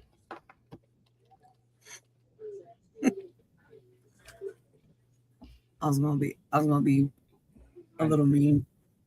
Somebody needs to get slapped though again. We allow it. It's Finn, though, because he's, like you said, he's been called out a few times. So I feel like it may be Finn. Finn. not Finny Finn. Faith. Mm-hmm. Think it's Finn also? At this point, it could be damn JD McDonough. Look. Right, getting kicked out while he's in rehab. That. Yep, Will Farquaad don't stand a chance. He's on the list. I'll say this. I'm actually kind of not trusting Liv right now. She too smoothly stepped aside to allow Raquel to go after this title. Mm-hmm. I don't know if she decided to do that because she could get tag team gold. I don't know if she decided to do that because she's got another agenda. But what I can see happening, I do think Raquel might be the one. What I can see happening is, what if her and Raquel get into an argument before Raquel's title match? Mm-hmm. And Liv just decides, you know what? You want to talk to me? You want to mouth off to me? You acting just like Rhea used to act when we were together. I can see something like that happening, but I think it has to be, not has to be. I think it's either going to come down to the Prince demon coming out and coming back and saying, look, I don't need Judgment Day. Or it's going to come down to Liv and whatever hidden agenda she's got to push Raquel out of her way. I just don't, it's not sitting right with me that Liv was just so easily accepting of getting into the tag titles remember when Raquel and Roxanne had them and Roxanne tried to give the tag title to Liv. She was like, no, you keep that. Liv wants that women's world title. Ain't no way she just gonna give up so easily. Mm-hmm. So that's my thought. But she is so Liv Morgan is so unpredictable that the fact that she literally could be genuinely cool with Raquel going for the championship, then she's actually selling for the tag team titles for right now because maybe she really does want the Judgment Day to be on top. But she is so unpredictable. We got us second guessing that she's literally, genuine, or like you said, Faye, she's still got a hidden agenda that we do not know of. And let's say Finn does get kicked out, right? Are we looking at Dom being like the luckiest man in the world because it's basically an all-women Judgment Day with Dominic Mysterio at the helm? Because I'm assuming JD is going to leave with Finn anyway. So, like, what do you think, John, about this whole Judgment Day saga? Because now it's finally getting juicy because now we don't know who it's going to be. They could pull a swerve and it could be Dom for some reason. I think it's right out of the Judgment Day. I think it's Raquel. Mm-hmm. I think it's Raquel. She's gonna Liv. Like Faye said, I don't trust Liv, and I think she'll manipulate Roxanne into turning on her Tahana, just so she can, for her own personal gain. Mm-hmm. And you still got Dom, you still got Finn, and eventually JD will come back. But how much is go back to the first interaction they had when Raquel called her shot for the women's world title, and Liv was like, "You didn't tell me that you were going for the women's world title." I was like, "I didn't think I needed to." And that's when something shifted in Liv Morgan. Like, oh, okay, yeah. So I have a hard time believing Liv Morgan is just okay with being the greatest tag team champion of all time. No, you were around here telling people you were the greatest of all time. This is Monday Night Morgan. Obviously you talk like a superstar. You call Roxanne Perez you're young. So she is. you call her your young, so you're gonna take your young and throw her out there in the jungle and make sure she takes out the take out the tiger, which is Big Sexy. By the way, am I really realizing everything now she's doing is just a total a female version of Kevin Nash now. Also, Kevin Nash now. So shout out to her for taking the criticism and rolling with it. Mm-hmm. So I think it's Raquel, and I think that sets up what's going to happen, and I think we'll get the breadcrumbs at the Rumble, but by Mania time, Big Sexy and Monday Night Morgan are going to have it out. That's my call. They're going to duke it out. Can I ask a question, ma'am? Because sometimes I gotta play devil's advocate and just fuck up the whole thing. Okay, Stardust. What if it's not somebody getting put out, but two people just leaving? That's not the realm of possibility. That's what I was about to say, Faith. What if it's Raquel and Finn? They ain't the two I was thinking about. Liv and Dom. I mean, I still think it'd be Liv. Yeah, I always had that. Me and Nesta was the first one to talk about it. It's gonna be Liv and Dom moving on. But the way the story goes is like, what if it is Raquel and Finn that leave Judgment Day? Or we could get an epic match, Raquel and Finn versus Liv and Dom, because there was supposed to be, before Liv got hurt, beef between Finn and Dom. Mm-hmm. And there were two possible matches: Roxanne and Finn versus Liv and Dom. Mm-hmm. Or they were gonna do, which I'm glad they didn't. They were going to do, oh my God. What was his? Carlito and Raquel. I was like, that's the dumbest thing you could have possibly ever did. Because what did Carlito? But I could see, somehow I could see both of them with championships on their shoulder, and they both like, look, we don't need you losers anymore. Y'all holding us back. And that's when Liv cashes in. That's when Liv turns on Raquel, and there goes that feud. Yep. But I am waiting for it to end. Storyline. It needs to end. Yeah. Me too. And because it does. It ran its course. It got a little juicy when everything hit a reset button when Liv went out with that injury. And now that she's back, it's like now there's more layers to this. And because Liv can still win the tag team titles and still come after Raquel for the World Heavyweight Championship. So that'd be something. And while we're on go ahead, Faith. I also think people need to be reminded, and by people I mean the women's division. Y'all go ahead and hot potato that women's world championship for a little bit. Because when Mother comes back, y'all all need to proceed with goddamn. Okay? Ain't nobody forgot her. Ain't nobody forgot. When that woman showed the chaos, you want to talk about Chaos Collective? Listen, that woman herself is an entire Chaos Collective. So when she arrives on the scene again, it's going to be hell to pay for whoever has that championship. And it would be so apropos.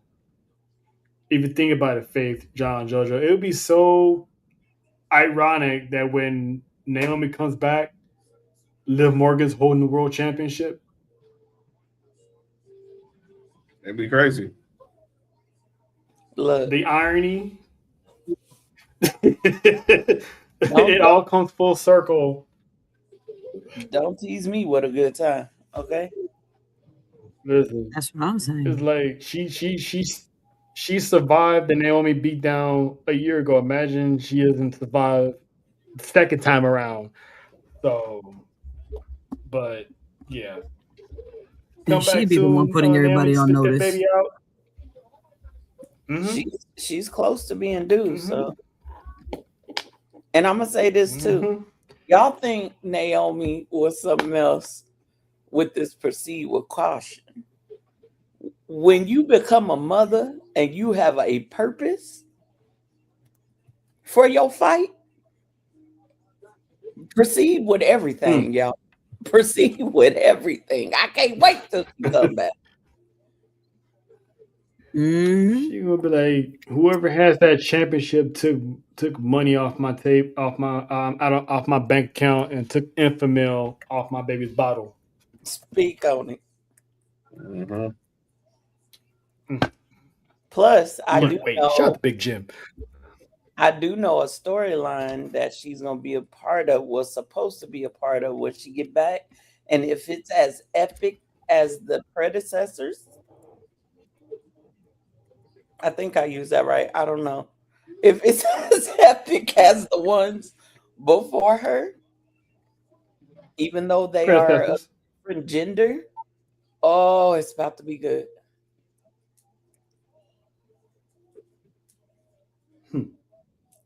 Little spoiler, right? We don't have to get that tea. We gotta get that tea after the show. Because I love face tea. It always keeps us talking and keeps us guessing for the next week's show. Uncle Finn pretty much interrupted Uncle Phil. Yep. Chamomile. You know, if that doesn't put you out, she will. New tagline for the year. Thank you. But put that on the back of my shirt. Shout out! I might get that shirt. I might get that shirt done in time for WrestleMania. You could. It don't take that long to get it made and have it shipped out. Especially we got the right connect. That is true. That is true. Shout out to just ask the sponsors for only. Shout out to the what? Shout out to Blueface. Huh? What happened? Shout out to who? Oh, shout out to who? I ain't say nothing. Oh, okay. All right. Oh, sookie now. Anyway, Uncle Phil had a little chit chat. So Finn Balor took what Liv Morgan to heart of what he said. So he came out there and he wants a piece of one Phillip Brooks CM Punk for the World Heavyweight Championship, but he wants it in Belfast, Ireland, his home country, which is next week. And CM Punk agreed, but he also posed the question, and that is, which Finn Balor are we going to get? Are we getting the Demon next week? I don't think so. Hashtag man panties. I think we get the Prince though. That's right. There you go. The Prince. I don't think the Demon. Somebody was gonna say it. Even though I despise the term that JoJo just said, but I think we get the Prince next week. So pretty much the Prince is basically stage 1. Yeah. We get the Prince? That's what yes, we get the Prince. JoJo, I know why you're saying it. Dang, just diabolical, dude. I know why you're saying it. We ain't gonna go down that rabbit hole.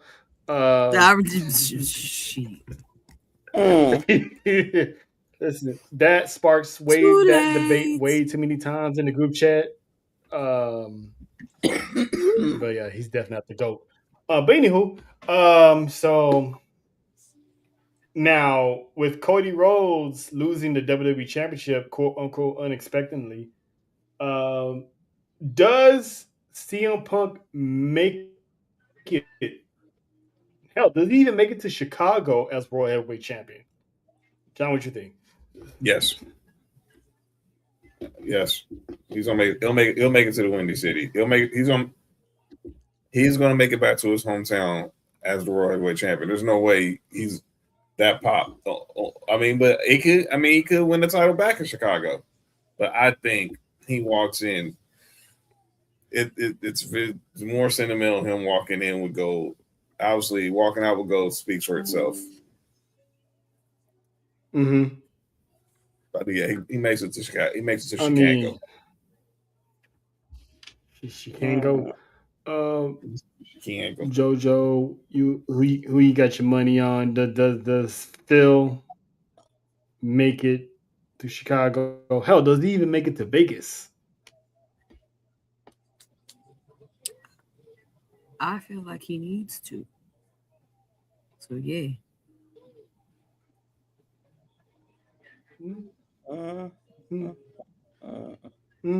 Faith sounded he got a different opinion. I do. Does he make it to EC? Yes. I think he does take that title back to the hometown. I don't see Finn taking it off of him. Does he stroll into Vegas with it? That is another discussion. Because as a bald-headed gentleman said in a commercial, you never know who's going to come to the table. No one really will. A couple people did, but the majority of people did not see Cody losing his title on a SmackDown, although it was a SmackDown Bash Berlin type thing. I called that was the only way he was losing was because of Jacob. So I did say that. I did say that. How crazy would it be if neither of the current champs, well, now Cody is not a champ, but what if CM Punk doesn't walk into Mania as champ either? It's not out the realm of possibility. It's not. And I'm going to keep saying it over and over again. Go back to Rhea and Io. It was supposed to have been set up as Bianca versus Rhea at WrestleMania. And Io just flipped the entire script and turned it upside down. So I'm excited for WrestleMania season because now we're on the road to unpredictability. Go ahead, JoJo. Chaos. Nothing but. There was a comment made, and I have to double check who said it, but somebody said the road to WrestleMania began the night Cody lost his title. So just let that sink in. Yeah, because he may not walk in to Vegas as champ, but hey, I wouldn't say anything about walking out of Vegas. And then there's, me too. Me too, because I don't think the people are ready for another dose of truth because they're probably not gonna listen to us anyway, right, Faith? 100%. So listen, can we take a minute to discuss Braun Breaker for a second? Jesus Christ.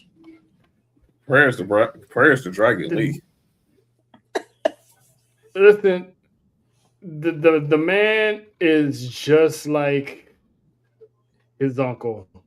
And his uncle is the guy that they used to always infamously say, "He's fat." So he's fat. Listen, so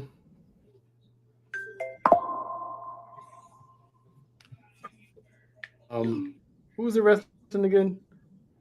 It was Dragon Lee and Penta versus Austin Theory and Big Bronson Reed. So match was cool. we was all wondering, where everyone was looking for Braun Breaker. Braun Breaker was nowhere to be seen.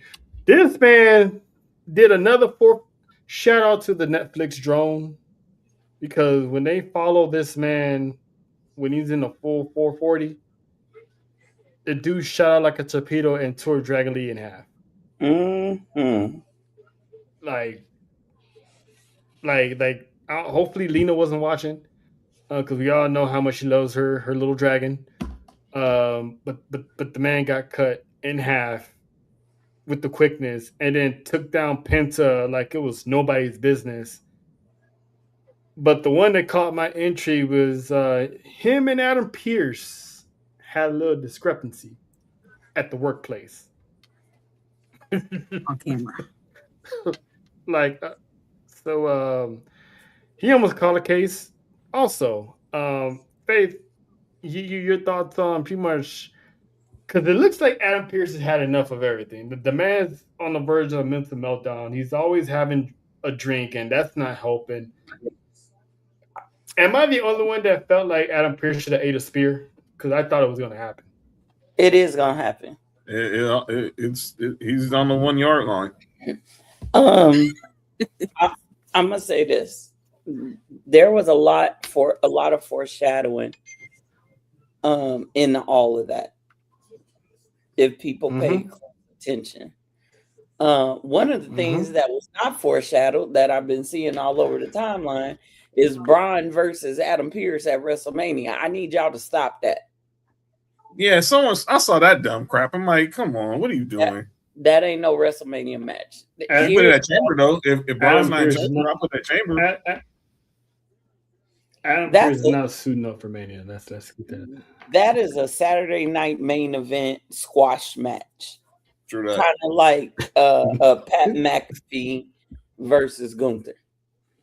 But this was actually good though.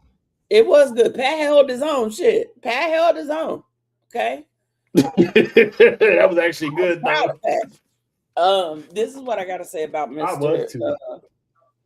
Braun Breaker. Mr. I tanned my front and forgot to tan my back. Boss. He did. Go back and look. He was tan. No, I'm not. I'm good.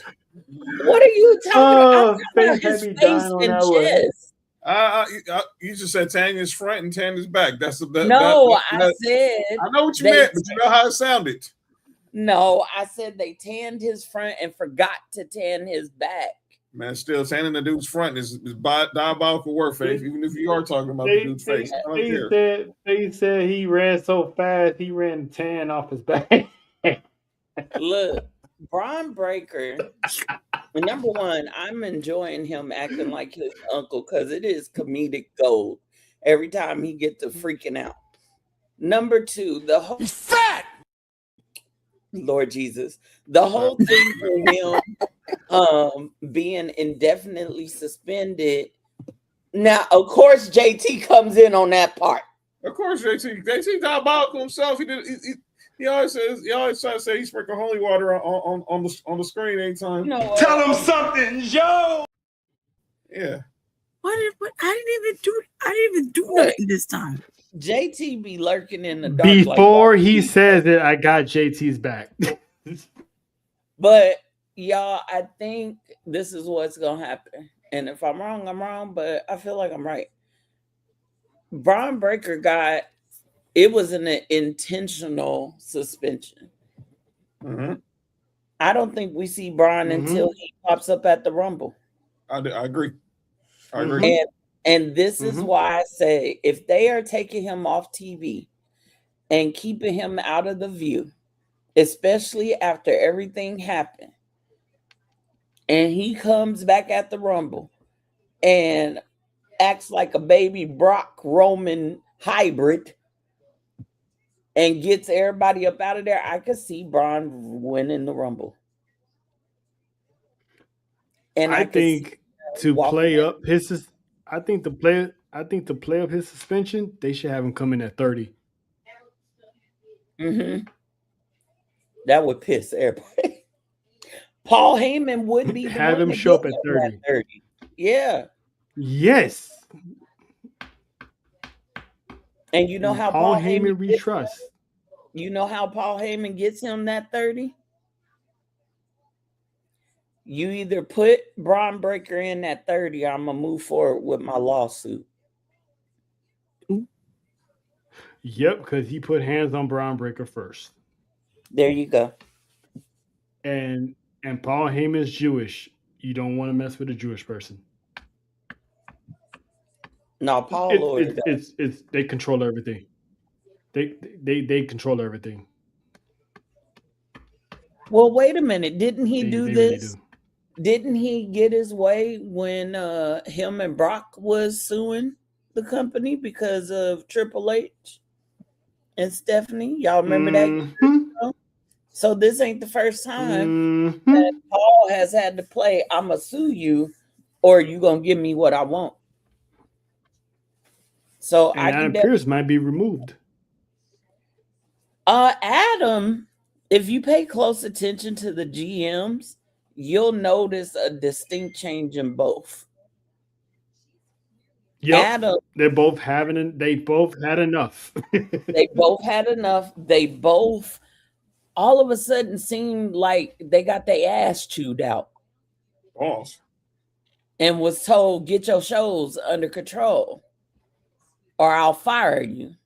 By the game. You know, the game. I remember somebody else saying something like that to some refs. You count 1, 2, 3, and I'll fire your ass.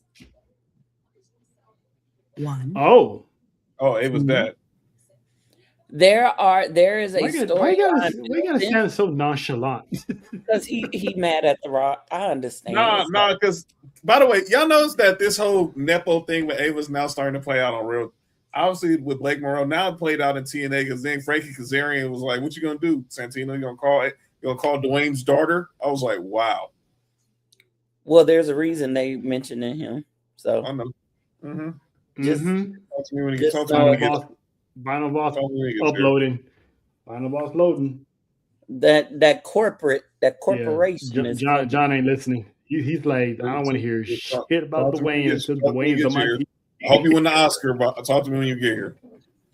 Oh, who said he's coming? I'm just speaking. I'm just speaking out of. He doesn't want to hear his name at all or anything about him until one day he sees him on his TV. That's so my emotions. He don't. So my emotions. He don't care. Basically, the final boss's eyes and mouth has been there this. What's up, little Oos? Shout out to my baby. Shout out to my baby. But that's what I think about Braun Breaker. I'm loving everything he's doing. It's comedic gold. I do like his intensity. The boy good in the ring. Let's just keep that 100. He is amazing in the ring. Yeah. I'm gonna call little Oos my little Rice Krispie. Oh, because they like Rice Krispie treats. Yes. Hey Candace. Stupid. Candace, what up though? What's up? What's up, Candace? Hope you feel better. Everybody gets sick around this time. Here's the last thing I want to say about Braun. He ain't gonna take much more of that vision. I'm gonna tell y'all that right now. He is not gonna take much more. Does it kind of feel like Faith? Does it kind of seem like Faith that in Braun Breaker's eyes and his way he's moving that the vision's holding him back? Yes. Yeah. Like it's like I'm tired of waiting. I'm listening. You don't listen to Paul Heyman. I get what you doesn't listen. Saying. And I think the Royal Rumble, do not let this man in the Royal Rumble. Yes, let him in, but I'm just saying, just foreshadowing. Do not let this man in the Royal Rumble because I was telling John, if he doesn't win, he's gonna be the last one. At least the last one. Definitely in the final 3. I think we get a moment in the Rumble, and this is just going to tingle me. I think we get a moment in the Rumble where we see, if all these parties are in the Rumble, where we see Braun Breaker, Gunther, and Brock Lesnar all staring each other down. You're missing one, Faith. I don't want to say it. I don't want to say it. And it's a shit. And it's a shame. And it's a shame you're missing it. You're not saying it. I don't want to say it. She know who it is. She don't want to say it for you. Don't. I said it for you. The ruler. I don't want Oba in there if he ain't winning. I want Oba to win, damn it. He ain't winning the Rumble, but he gonna be. Shout to me and JoJo, man. We did that right on cue. But yeah, we love you. The Oba interaction between Oba Femi and Brock Lesnar. The interaction between Oba and Gunther. The interaction between Oba and Brock Lesnar. Jesus. Like, because the reports are out that Oba Femi is set to have a major role at WrestleMania. Yep. So, what if that's the last four? If I would not be surprised. If Roman Reigns is not part of the last, if Roman Reigns is not part of the last four, and it's those guys, Braun Breaker's definitely winning the Rumble. Although I'd like to see Oba in the chamber, I think he'll do some damage. Oh my God, Oba in the? Are you trying to kill people? I don't think that man locked up in a cave. I'll say this: Cody dropping the title changed Mania. I'm gonna just leave it like that. For now, he's not getting that title back till after Mania. No, I didn't say he was getting it back before then. I'm just saying he changed. He changed Mania. Him losing changed. Drew McIntyre winning changed everything. One last match on Monday Night Raw, and that was Darth Vader himself, Gunther, and Uncle AJ. That match was good. He vowed to make Gunther tap, and he tapped the right. Pause, John, when I say this, but the man tapped that ass. Pause. Serious pause. He and then they made sure nobody saw it too. He tapped Gunther on the cheek, and he did it in a way that he went behind his back and tapped AJ on the cheek. I was ready to say, listen, I was waiting for it. I said pause ahead of time.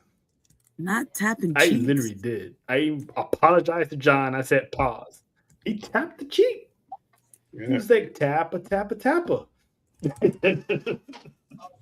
Listen, the man is cheating to win, which he usually took pride in never doing. So now to get past all these legends, the man's cheating to win because he had AJ Styles really thinking he won, and he basically pulled his tights and won the match. He pulled the Undertaker. So to people who were saying the what? You did. He did. I ain't lying. He did. He pulled the Undertaker. Yeah. Yeah. Everybody forget Undertaker tapped that one time when he was in the ankle up. Well, he tapped the Brock too when he was in the Kimura. Yep. And no one caught it. And he cheated to win by getting the Cena special. Not the Cena. But yeah, I'm forever calling it the Cena special. To everyone who was saying this was AJ Styles' final match, like, can we get past that narrative now? He's not going to retire every single person he wrestles, but he is going to beat everybody. Because we're not done with AJ Styles. AJ Styles still has. Actually, AJ is heading to Texas. That's right. Because he got some business with his old stomping grounds. He's going home to TNA. What does AJ have in store for TNA? We do not know. Hopefully, there's going to be a match at Genesis. Hopefully he's on the card because that would actually be cool. Yeah, we'll find out tomorrow night. Once again, Mimi will be live with Devin as they watch TNA. So y'all go check out Devin's channel. Support the homie and also support our favorite techie. John, what did you think about pretty much AJ getting the rough draft of that match? Well, this match was dope, and I think they're gonna run it back again because AJ ain't finna let that one. AJ ain't finna let that one slide. He gonna want to get his lick back for actually making Gunther tap out and the referee not seeing it. So it's on, and I can't wait for. I want to see what round two gonna be like. I want to see what round two gonna be like. I'm already round. If round two is anything like round one, sign me up until we get a definitive winner.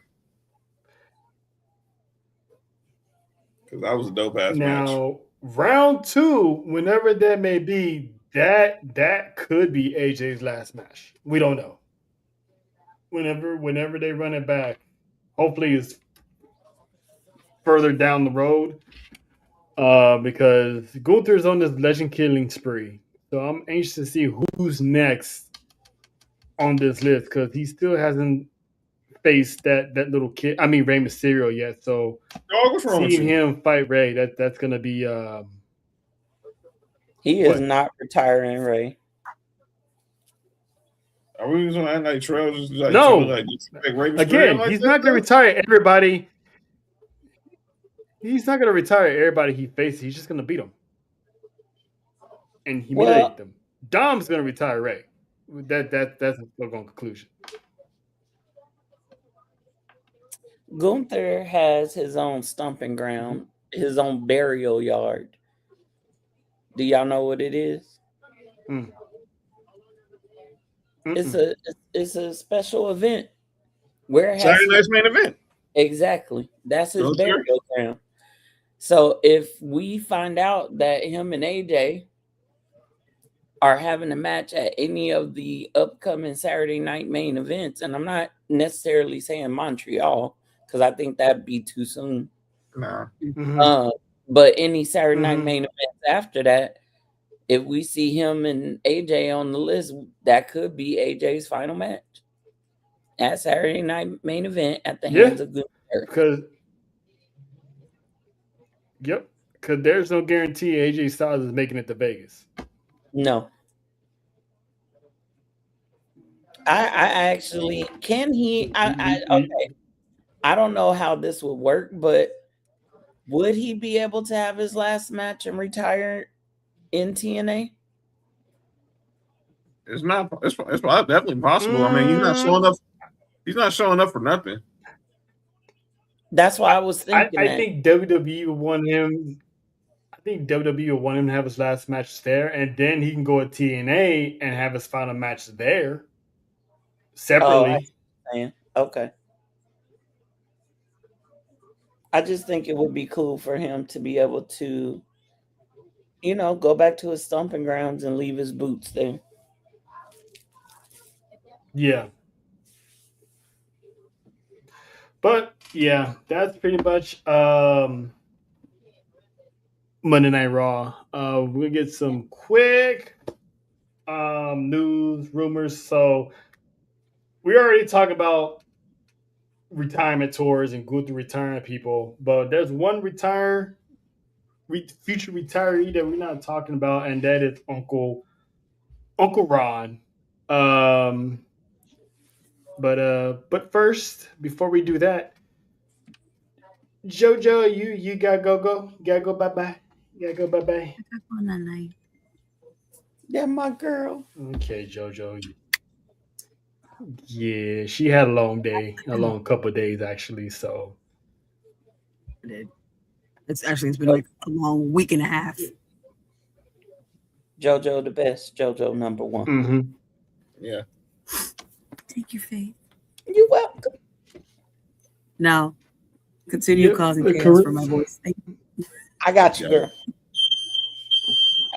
My fire alarm's going off. Oh shit! Who did change it? Who didn't? What? Listen, I Who was didn't ready to choose be that like, fire alarm? Just hello? like a minority. Just like a minority. We all looking around like, huh? We all did it too. Hello? All right, y'all. But Night. damn, JoJo, you gonna miss the game, but it's okay. I understand. I understand. I'll be watching. I'll probably be watching from the comfort of my my Yeah, covers. yeah, yeah. True, true. You can drop a comment in the comment section if you're still around. So, I'm just gonna be like JT. ladies and gentlemen, the Caribbean mommy lurking. See. Good night, guys. Bye, babe. Night. Good night. Bye, Faith. Bye, JoJo. All right. So back to what I was saying, Josh. So R-Truth, pretty much when he left the first time, we thought he was done, but then the fans, us, rallied and we got him back. Well, he signed. I don't know how long of the deal that he signed, but he did say once that deal was up, he wasn't re-signing or anything. So this is pretty much whatever deal he's on. This is the last of R-Truth. Yep. And he went on record and said that he wanted his last opponent to be The Miz. He said he wanted to face The Miz in his final match because him and Miz have a story on and outside of the ring. And he remembers when The Miz came into WWE from the real world and basically gave him his praises, gave him his flowers, saying that The Miz is underrated and the things that he can do with him in the ring. So, I mean, these guys are linked because, listen, those two headline Survivor Series when they teamed up against The Rock and John Cena in that epic, and The Rock's return to wrestling, which was a cool moment in itself. They were terrorizing the Raw roster. They were terrorizing Triple H and the Raw roster when they was, voicing their frustrations about not being utilized the way they should be. So, and then, them coming back later on. So, how do you feel about pretty much The Miz being the chosen one? He didn't get a chance to retire John Cena, but he gets a chance to, he's been nominated to retire Ron Cena. I don't have a problem with it. I mean, Truth has influenced so many people in that locker room, so it could have been anybody. Truth could have did it against could have had one of the young guys. I mean, we know Kurt Angle had Baron Corbin. We all see what happened with Cena and Gunther. I think he could have chose anybody, but he feels obviously him and Miz's story is always going to be forever in the WWE archives with Awesome Truth. Obviously taking out the trying to just wreck shot over everything John Cena was doing, then and Triple H was doing, and then obviously reuniting last year, 2 years ago at WrestleMania 40 to become World Tag Team Champs, and R-Truth getting that WrestleMania moment he hadn't had, that he'd been looking for pretty much his entire career, and obviously they're forever connected. So I'll be down to see Awesome Truth in the final match of Truth's career. Yeah. I'm back. Okay, Faith is back. Put the fire out. Faith, your thoughts on it? Yes, fire is out. One of my neighbors can't cook. But my thoughts on your thoughts on Uncle Ron. It makes a whole lot of sense to me. They have had, out of all the random partners that Truth has had, he was tag team partners with Kofi. He was tag team with Goldust, so on and so forth. The Awesome Truth, I think that is a fitting way for him to have his last match. They give us the most entertainment, to be honest. Y'all remember when Miz turned on Truth and the Wyatts was coming after him, and Miz tried to make up with Truth, and Truth slapped the dog piss out of his head. He told him, I hope you I think the word I have to use on YouTube is unalive. But I think it's fitting that Truth wants Miz to be his final opponent. That's an honor. You know, there's honor in the locker room, whether people think so or not. And for someone to come to you and say, hey, man, look, I'm ready to go on and hang my boots up, and I would like you to be the one to retire me. That's a lot. That's huge, especially the bigger the star. Just like Undertaker and Roman, just like Shawn Michaels and Ric Flair, which had me crying the whole time. I'm sorry, I love you. That was crazy. But I think that Truth probably thought about this long and hard while he was over at Burlington Coat Factory. And that was funny. That was man. But his music is taking off. I think he wants to. Him and the Usos used to talk about them retiring while their bodies could still function. And I think Truth is realizing, hey, just like John Cena, hey, I can feel it. And it's time. As much as it's gonna break my heart to see Truth not be around, I hope he pops up every now and then, kind of like Santino did for a couple years after. And just gives us some comedic gold every now and then. But that man is a national treasure. He needs to be protected. And I think it's a fitting retirement for him.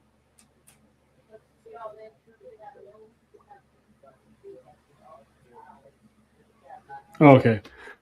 But yeah, it's Faith. She could have said it any better. But now, speaking of contracts, we haven't. I've been wanting to talk about this, but I keep forgetting. But now I'm able to. Tommaso Ciampa's contract is coming up, and he's not re-signing.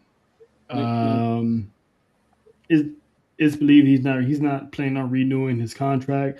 So we still don't know if he's retiring, if he's gonna take some time off, because some people, they don't resign, they take time off to heal, clear their minds, and they come back, or he's just gonna go somewhere else.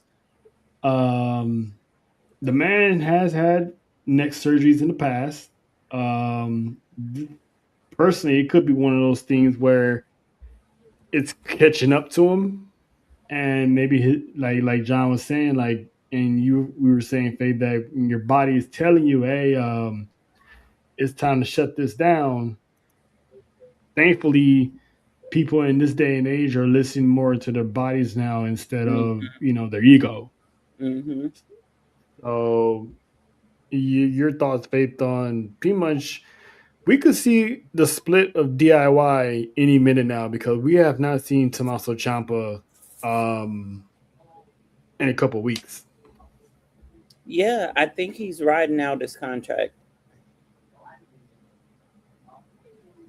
Because from what I was told, his contract's up at the end of the month. Gotcha. Oh, it's the end of the month. Okay. And I think he's just riding out his contract. So we might see him at the Rumble. We might. I'd be shocked.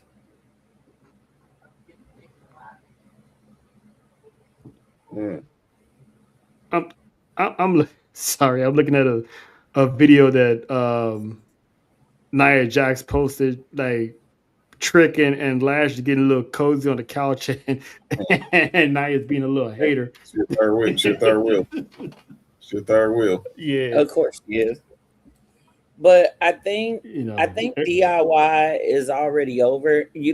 Kind of how they gave us that that silent end of A-Town Down Under. Mm-hmm. I think we're going to see a lot of tag teams that a lot of people had hopes and wishes for kind of break apart. Not all of them, because of course we need the tag division, but I think DIY is one. I think the Street Profits are done. They've ran their course at this point. We haven't seen them in months. No, we are rarely seeing the Motor City Machine Guns. But they will be seen soon, though. Ooh, I got news. I got news on that though. I'm glad you mentioned that because they're gonna be working in AAA. So this Saturday we're gonna be seeing them probably in the tag team division over there. So we'd love to see them win some Mexican gold if you catch the drift. I do believe WWE, from what I've heard, is bringing in some new tag teams. Yep. Already seasoned and ready to go. So, I mean, we're on the lookout for OTM. I don't know if they're ready or not, but hey, you just never know. Usos. You okay? You all right? Yeah. You okay? OTM. Usos. Well, let them take care of the Wayans first before have Naomi back and have Naomi back. Have Naomi and the Usos and OTM and Jada Pop. Party Boys, Usos.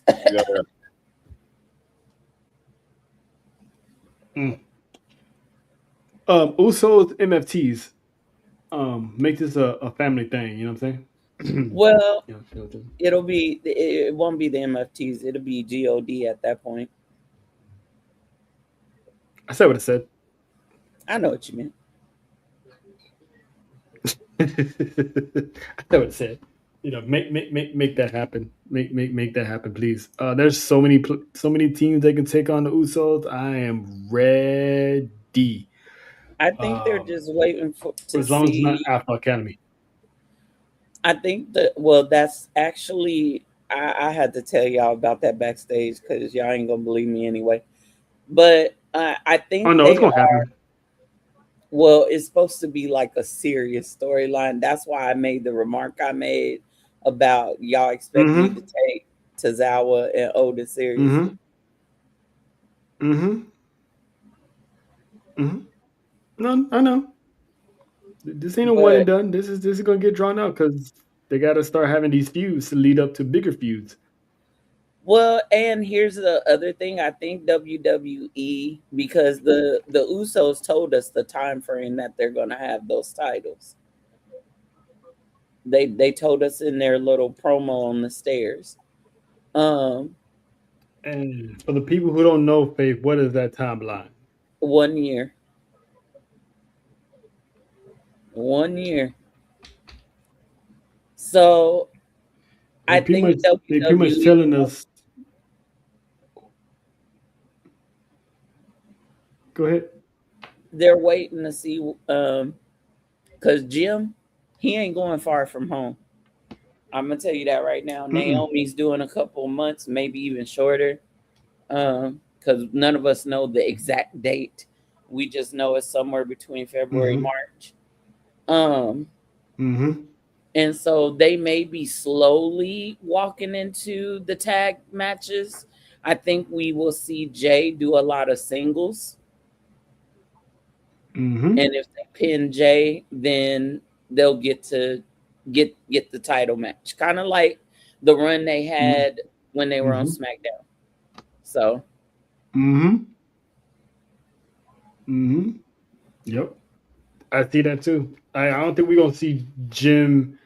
We see promos, but we're not gonna really see Jim during this European tour. Absolutely not. He was already in in LA waiting for Jay to show up. And went right back home after. Yep.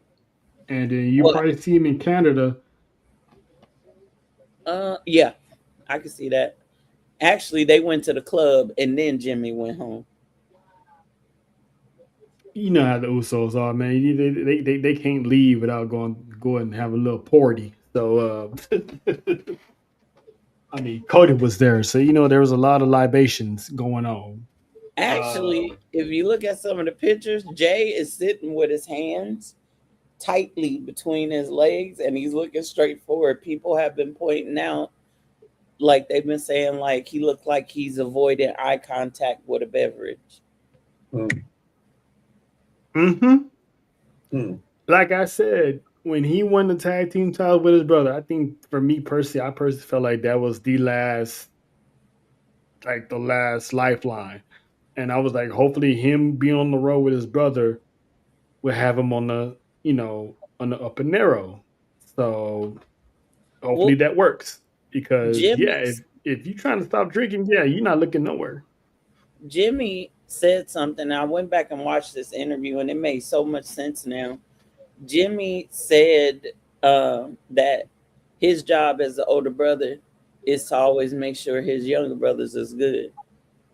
And he said the thing he wanted the most, he's like, yeah, a single title run would be great.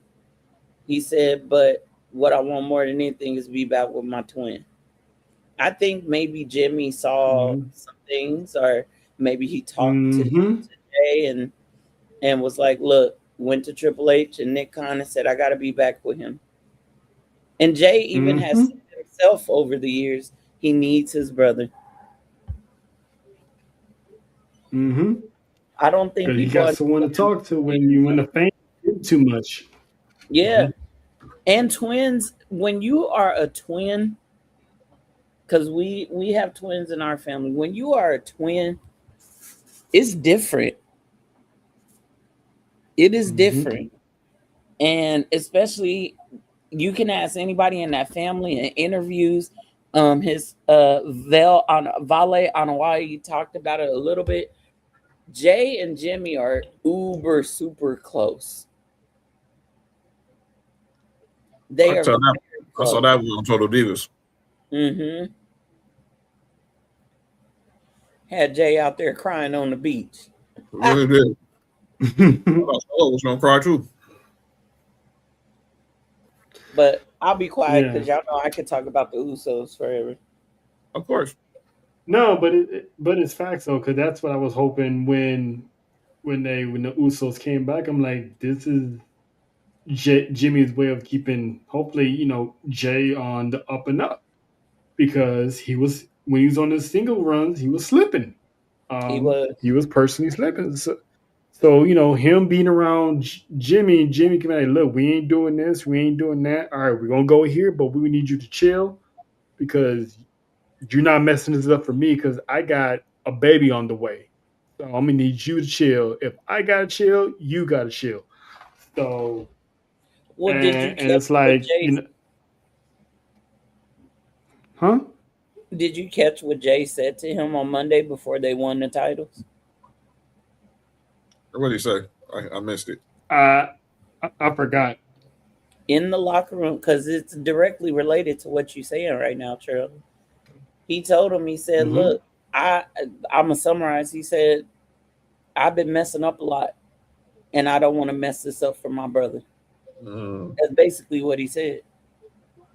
And and that's why he had the World Heavyweight Championship taken away from him. That match with Gunther and Goldberg didn't need that title, but it was an easy transition because Jay was slipping, and it's like, you know what? Let's just do it this way. And then what happened to Gunther? He wound up losing that championship anyway. He didn't even have it that long, so that goes to show that he wasn't meant to have that championship. And he was carrying a pretty bad injury. That too. But it's I'm glad to see them, killing it together. So hopefully it stays that way. Because the theme song we is love back. ourselves at Usos. Their theme song is back. They debuted it at Fanatics. For the day one-ish? Yeah, the original Uso song with a different Titantron. Oh, good. Okay. Just as long as I can still yeet, we good. Let's see. Let's see. We already got whipped of Truth. Tiffany. Tiffy time is on his way back. They was talking about it on Mimi's morning show, but one of the guys in the space was saying she had an ankle injury. That ankle injury was actually kayfabe, because storyline wise, Jay Cargo, smash her ankle. We don't actually know what her injury is because it's been determined to be undisclosed injury. So we don't know. It could be a term used for something else. Maybe not an injury at all, but they usually just say that. But she had an undisclosed injury. But good news is she is primed and ready to come back. And rumor has it she's going to have a major role on the road to WrestleMania, which is why she was featured in that commercial, being having a seat at that table. As much as some people don't like her, I love me some Tiffany time. WWE is very high on Tiffany Stratton. The woman gets pops when she came out. They're not Rhea Ripley type pops, but she still gets a reaction, a good positive reaction. So, John, how happy are you to see that the buff Barbie is pretty much on her way back to serve up some trouble? It's cool. I mean, I'm glad she's back. She's good. I know she's not everybody's cup of tea, and I'm not going to deny it. We're not even going to shake. I'm not even going to try to deny it. We know she's not everybody, and not everybody's meant for everybody. But if people did not think she was not coming back to be a prominent role in WrestleMania, you don't, in the words of our boy Matt, you don't know ball. You think they had her in that commercial just to be a hood ornament? No. Every person you saw in these WrestleMania commercials will have a prominent role in WrestleMania 42. Let's stick with the women. Yes, Charlotte Flair's in the commercial. She'll have a prominent role. Io Sky and Rhea Ripley in the commercial. They'll definitely have prominent roles. Jake Cargill's in the commercial. She'll definitely have a prominent role. And yes, Becky Lynch will have a prominent role. Yes, Liv Morgan will have a prominent role. And yes, Tiffany Stratton will have a prominent role. They're not putting them in that commercial just because they need to fill airtime. Same thing with the men's side. We know Roman Reigns is going to have a prominent role.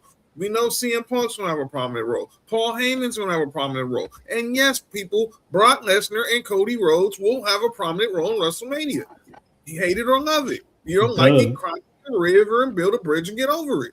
But she's going to be, I think she's going to be okay. And I always think about the what ifs.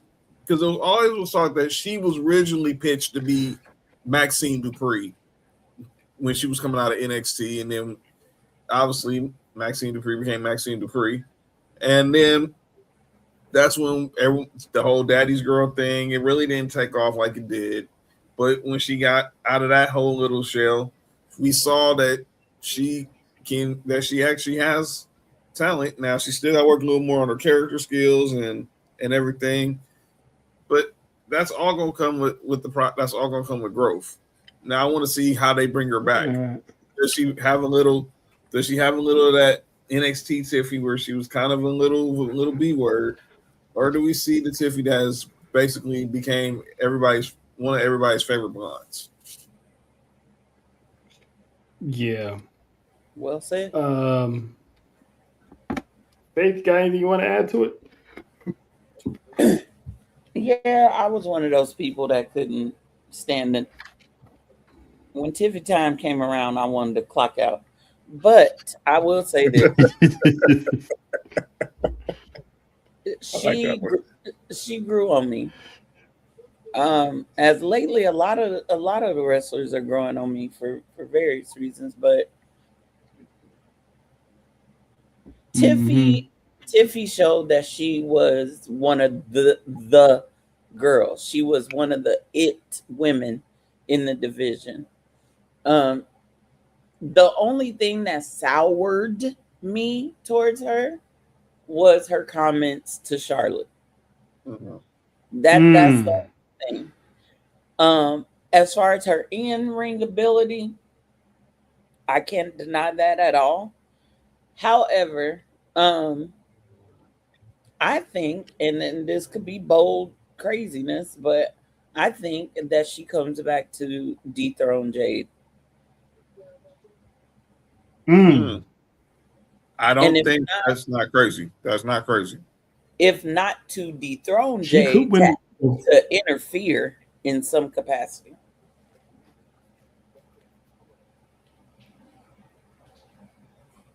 Yeah, she is slated to have a big role, so she might win the Chamber. She might win the Rumble. She might still hoping somehow for get a Bianca. rematch between now and then. Same here. Same here. She was with the Usos. I still think she should have a dominant run. She was. She was. And Cody Rahim, you know. By the way, that picture with him and the Usos.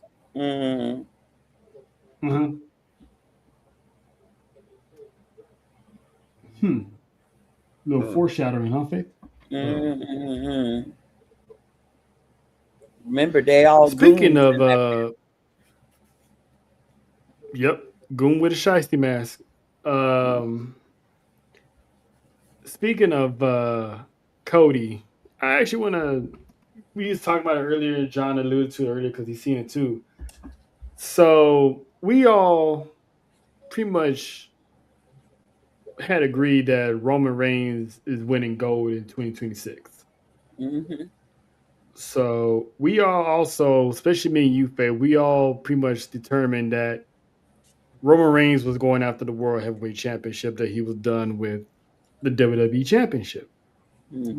So there was reports that the rumored match was supposed to be in Cody Rhodes and Roman Reigns 3 for the championship, but supposedly those plans went awry when Drew McIntyre won the 3 stages of hell.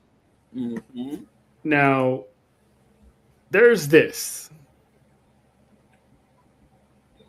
So, supposedly, between now and Vegas, Roman Reigns is supposed to, the rumor is, take it with a grain of salt because all sources is not good sources. We're not reporting anything. We just call what we see. So rumor has it that Roman Reigns is supposed to beat Drew McIntyre for the WWE Championship. And supposedly the rumored match of Cody versus Roman Reigns 3 is actually still supposed to happen, is expected to happen in Vegas. However, it won't be just any Cody Rhodes. There's a rumor that he's supposed to beat Roman Reigns, but with a character change. In other words, we could get Homelander Cody at Vegas. Okay. Your thoughts on this quote unquote again rumored report, because not all sources are good sources. So again, take it with a grain of salt. But a lot of stuff be lining up sometimes, and we seen crazy stuff happen on the road to WrestleMania. Okay. Everything was on the right trajectory until Friday morning. Actually, it started that Wednesday. That's right. Yeah. And then Friday morning, the gavel came down and said, all right, Drew's taking it. Because the higher ups wanted him to take it. The middle higher ups did not. The plan was to have Cody hold on to that title for 1 to 2 more years, with either of those years being a full villainous heel run. Now that Drew,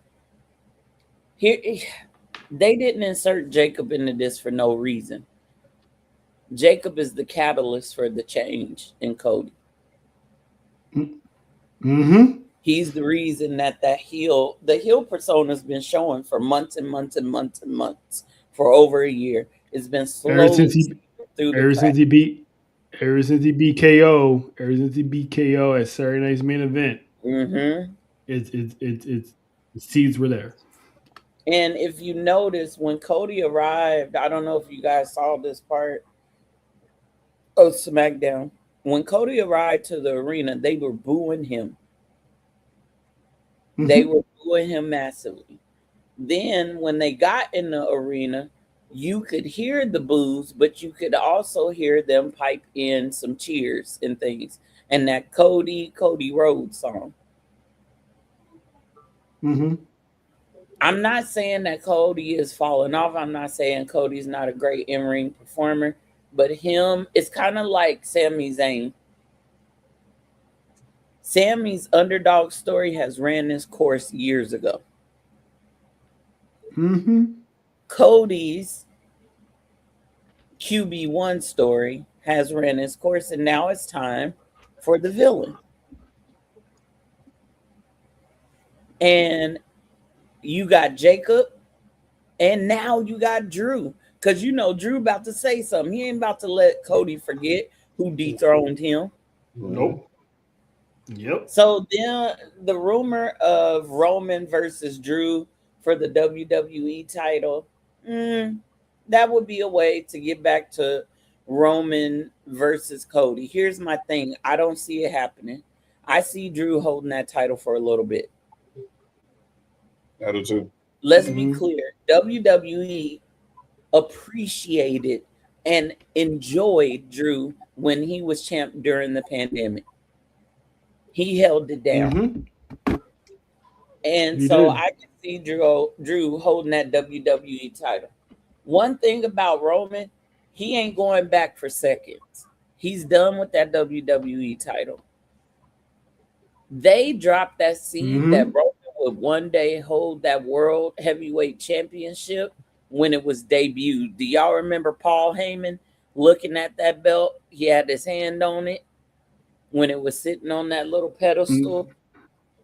Mm-hmm. And he said something about... And Roman kind of looked at it like... Yes. That seed was planted many, many moons ago. And so I still think the plan is to put that World Heavyweight Championship on Roman's shoulders because they want more prestige to that title. You mean the champs that held it didn't bring enough prestige? Well, let's be honest. There's only been Seth.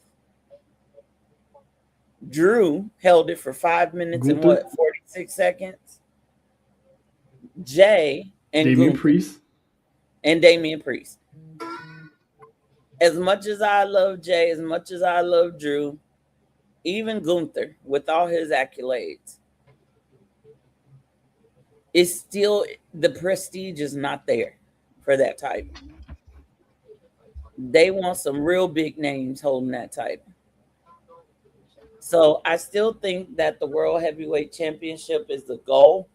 Now that Cody's lost his title, I still think we're going to get Punk versus Roman at Mania. Me too. And I think Roman walks out Mania with that title. I'm still holding out the theory that the next guy to dethrone Roman Reigns will be Braun Breaker. At SummerSlam. Yep. We're on the same. That's my theory. Yeah. He'll be the next guy. He's going to be the next guy because the way he's setting up right now, being uncontrolled, that man's going to be dangerous.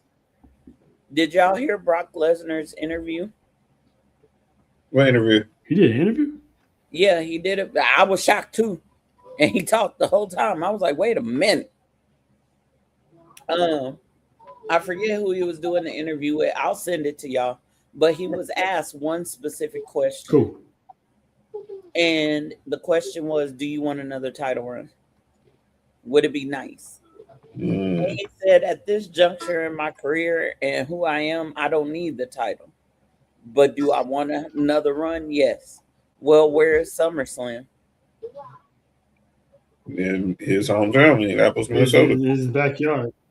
So if we don't get Roman Braun at SummerSlam, we could see Roman Brock.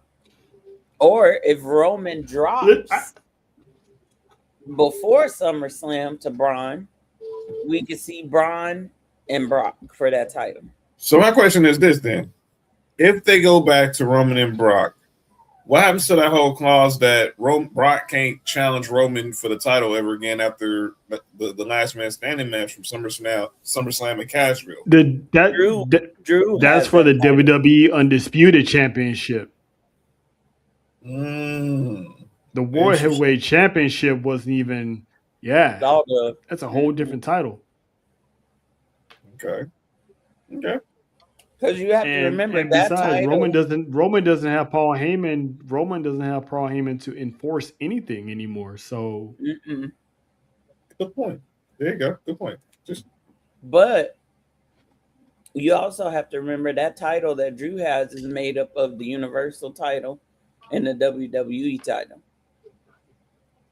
The World Heavyweight title is a new baby. But I am gonna say this. There is a storyline that has to start this year. It has to for WrestleMania 43 to go the way it needs to go. And it has to start, I'm going to say, somewhere around SummerSlam Survivor Series. So Roman has to have that title at either of those for that. And the storyline has to kick off at one of those.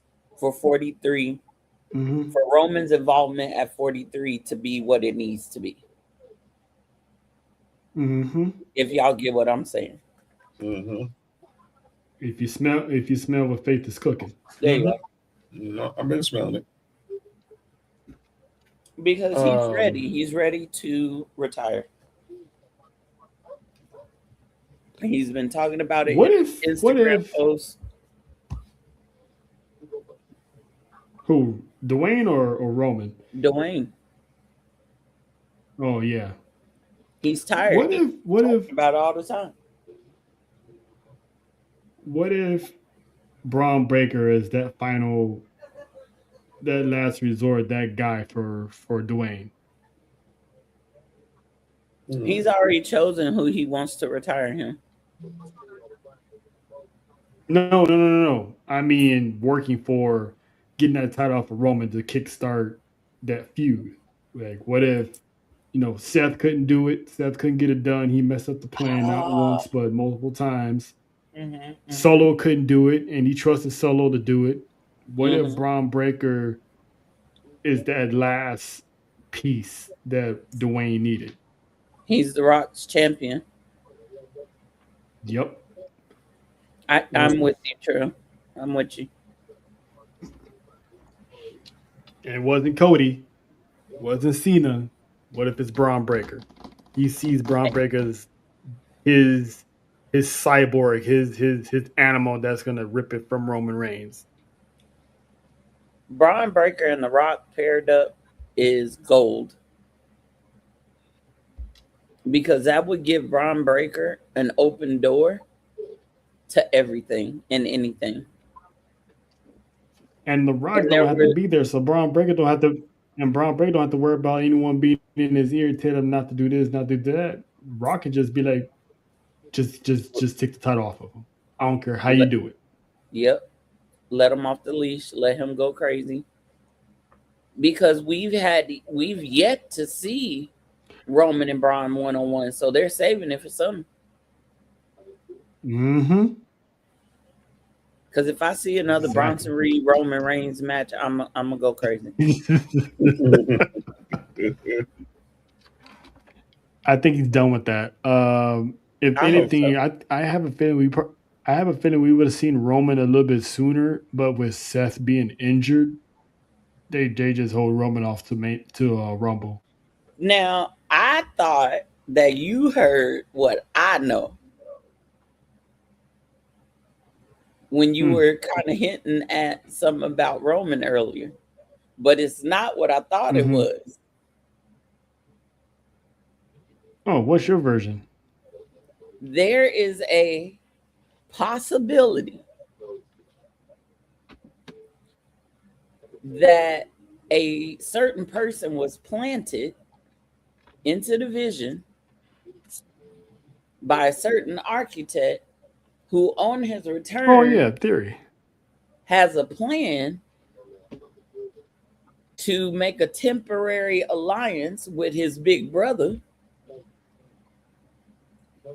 to come back and go after Paul Heyman and to tear down everything Paul Heyman has built.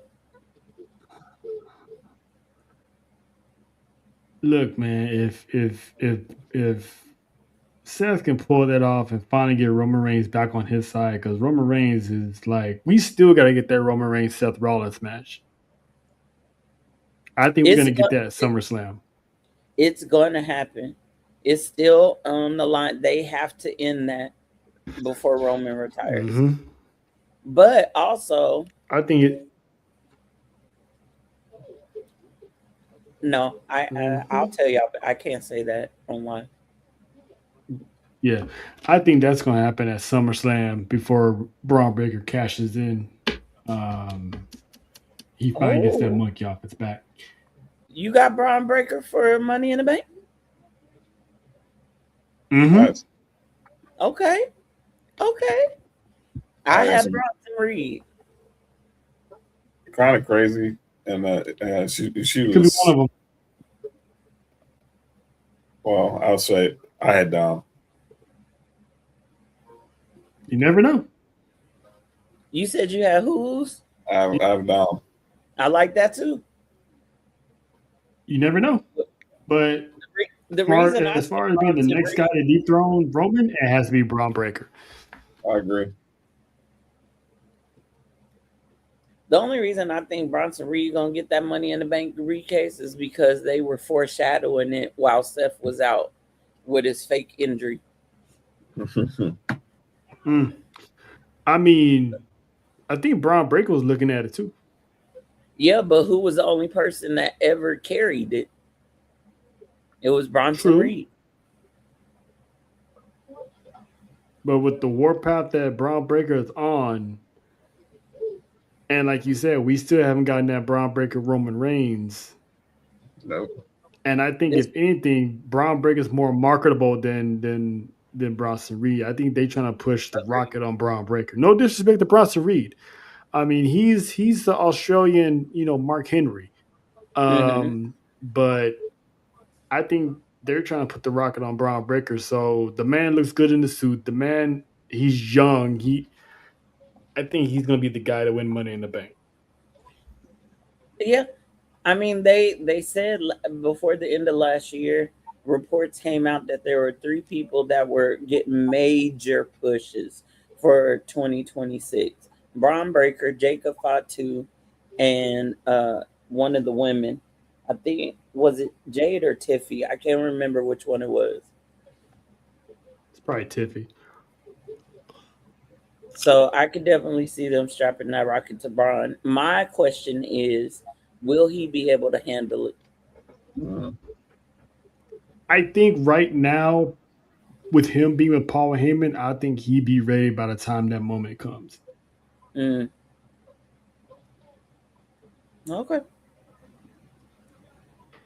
I believe so. Like the way y'all think? He'll prep him.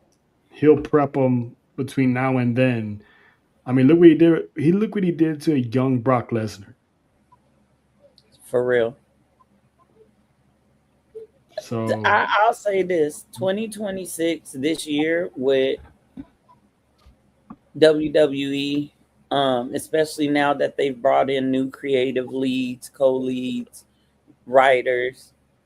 I think once they find their rhythm, because we can see it coming together with Raw and SmackDown lately since they've been at it.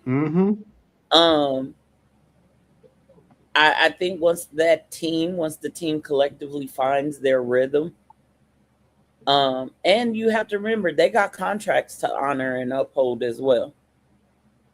Mm-hmm.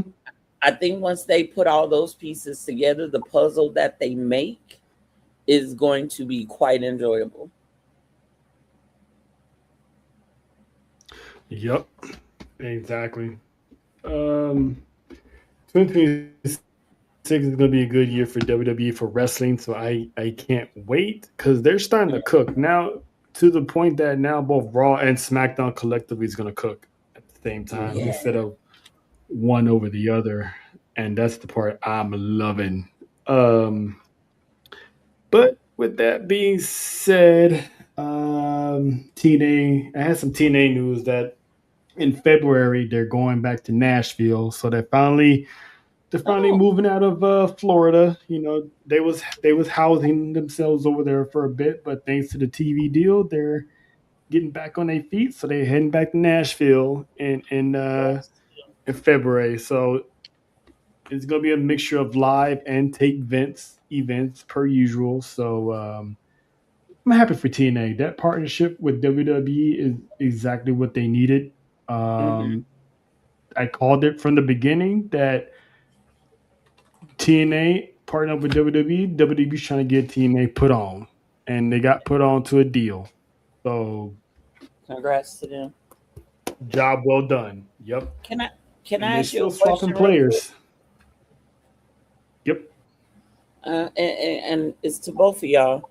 I Uh-huh. heard Santino Morello say something very interesting. Okay.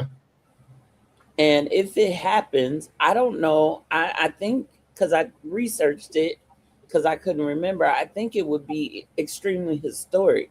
He said that he may have to give Trick Williams his rematch for that TNA title. He said it during the contract signing with Frankie Kazarian and Mike Santana. Right. Because way it is, because obviously we all know Santana and Frankie respect Kazarian. So that was the original main event for Genesis. But after Mm-hmm. Kazarian, but they pulled an audible, and Frankie and Mike Santana said, going into this new era, and we're gonna meet on the first TNA and the AMC era, which is tomorrow night in Dallas. Mm-hmm. And Santino was basically saying, if Santana you lose, you go to the back of the line. But and obviously it's Frankie, you need an opponent for Genesis. That's where the talks about calling, him up, calling up, saying he just mentioned Trick Williams, but Santino's still out of it because he's still heartbroken for getting stabbed in the back of his daughter. I mean, listen, ain't no telling. Ain't no telling. They may do it, but it's with Trick being on SmackDown and moving on up. I have yet to see WWE mix main roster talent with TNA, so it remains to be seen if Trick will actually get that call from But what Santino. And then Nick Nemeth hitting about calling his shot tomorrow night as well. what if Trick, and I know this is a far fetched what if he did win it back and brought it to main roster? Would that be a first? Oh, it would. It definitely be a first. Mm-hmm. Because it was still a first when he brought it to NXT, so it'd be a first then. But I guess saying they're in London tomorrow, and there've been no hints that he's probably heading back to the States. Because there's even talk about, obviously, I know Troy's going to get into the news about the Rascals. There's also talk about Leon Slater hopping on the European tour as well. So that's a whole fluid situation. Yeah, ain't no telling what's going on about that. But quick thing about the Rascals, team AEW did sign all 4 members of the Rascals today. They were reported backstage at AEW and they signed their contracts. What Tony Khan's going to do with them, I don't know. Because let's be honest, AEW has a whole lot of roster in the first place, so I don't know why they went ahead and signed 4 more people. I'm going to stick to my guns and say this is just to take a jab at TNA because I called it from the beginning with this new deal with TNA partnering up with WWE. TNA has a chance to take over AEW as the number 2 brand. So now I think Tony Khan is shifting his focus from WWE to TNA because now he's signing TNA stars. Jake Something is signed already. Josh Alexander is signed over there. Now they signed the Rascals. So I think now Tony Khan shifting his focus and trying to kill TNA while TNA is about to get really, started. So, which is dumb. Well, and it's rumored that Tommaso, he had 2 other promotions he was thinking of meeting with. TNA and AEW are those 2. I mean, Tommaso Ciampa's been in WWE for years, so with him, it's just probably let's see what the grass looks like over there before I get all my chickens and head back to the hen house. So I think that's just let me see what's over there if I want to retire, outside of WWE. So I think I think Ciampa's for that, but I think Ciampa is gonna be more like Johnny, because when Johnny contract lapsed, he just took time off, and then next thing you know, he popped up on Raw. He popped up on Raw one night. So I think that I mean, I'm not saying Ciampa's coming back, but I think that's what, like you're saying, I think it's more of him just taking a break, and then he gonna decide if he wants to when he's ready to get back in the ring, if he does. Yep. Well, all right. So we're pretty much at the end of the road almost. Let's get into one of my favorite segments. And Faith, since this is your first time here for this newly crowned segment, I'm already. Let's get into it. It's that time for the infamous, This is what we doing. We doing this. What we doing? I made this song. You like it or what? How about no? How about no? Hey. Let me be clear. That dude listen. That I look 10 times better than the AI version of me, ladies and gentlemen. Y'all look like brothers. As long as you don't say we're Sean and Marlon, that's what matters. Really? You had to go there. Just had to be Sean and Marlon, huh? Just had to be Sean and Marlon, huh?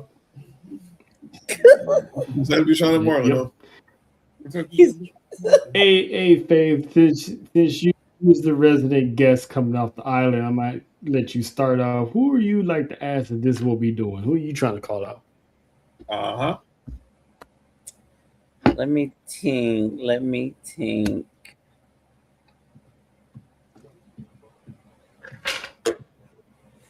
It doesn't. It could be anybody, right? Anybody. Candace, we gotta make one for Sports Review for calling out names. Gotta keep. I'll talk to Chaos Productions, see what they got in the lab. They got something in the lab, but Chaotic Productions. But that's just strictly for Wednesdays. All right. I'm ready. This is yours. All right. Lance and Hawaii. Oh no. Oh no. Lance and Hawaii. Oh boy. Oh man. Go ahead. We already know. Story to get brought up eventually. Did really Lance? Really? Mm-hmm. Really, Lance? Y'all was in matching gear, Lance. Matching gear that, by the way, Jimmy Uso designed. Y'all was in matching gear. Y'all blood. You kick and spear the baby of the family. And ironically, you do it within a short time frame of you, quote unquote, leaving NXT. By your choice. Not because they let you go, but by your choice, supposedly. You turn on your blood. And then you let it be known in your little cryptic IG post that you were sent by somebody. Who was you sent by, Lance? Because Zilla said a lot of names when he was asked who they thought sent Lance. But there's one name he didn't mention. Except for one that he supposedly walked away from. Except for one. Mm-hmm. You ain't say Shawn Michaels, Lance. Now, I also know that Zilla been meeting up with Jay and Jimmy and Jacob. Mm-hmm. I also know his name is trademarked under WWE. Oh, shout out to Jacob being at the dungeon. Mm-hmm. I also know there is supposed to be a faction of the bloodline in every part of WWE, from LFG and Evolve all the way up. And one thing about this family, there's going to be betrayal somewhere. Mm-hmm. But Lance, that's what we doing. And you open the door for Ricky. Ricky, you the other part of this for me. Mm-hmm. Mm-hmm. You cost Zilla too. Ain't nobody told your bitch ass to show up.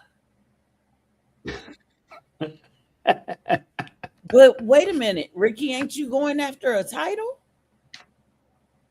Ain't there a title you want in NXT? Ricky? Count your days, Ricky. You better watch your back. Let me find out.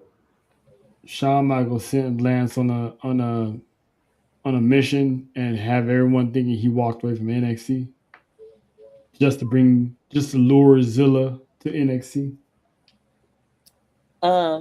They didn't trademark Isaiah Fatu for nothing. They ain't got him hanging out with Jacob while Jacob was on hiatus for nothing, because they were in training gear. Well, they always been, neck and neck at the hip, even in independence. Right. But if the tag division is kind of getting cleared out, what better tag team to put together than Jacob and Zilla? Talk about it. Jeez. So I'm just waiting for his debut, because he's coming. Oh, Lance, please let it be count NXT. Your days. Ricky, count your minutes. He gets minutes. And that is Faith with her. This is what we're doing. Sir Watson, the floor is yours. I don't really have this is what we're doing. So this is what we're doing is to people in IWC last night. I saw a couple people who were basically crapping on Jada Parker's return and all saying that this is what we're getting, Blake. I mean, what are we talking about here? We really have a problem with Blake Monroe versus Jada Parker?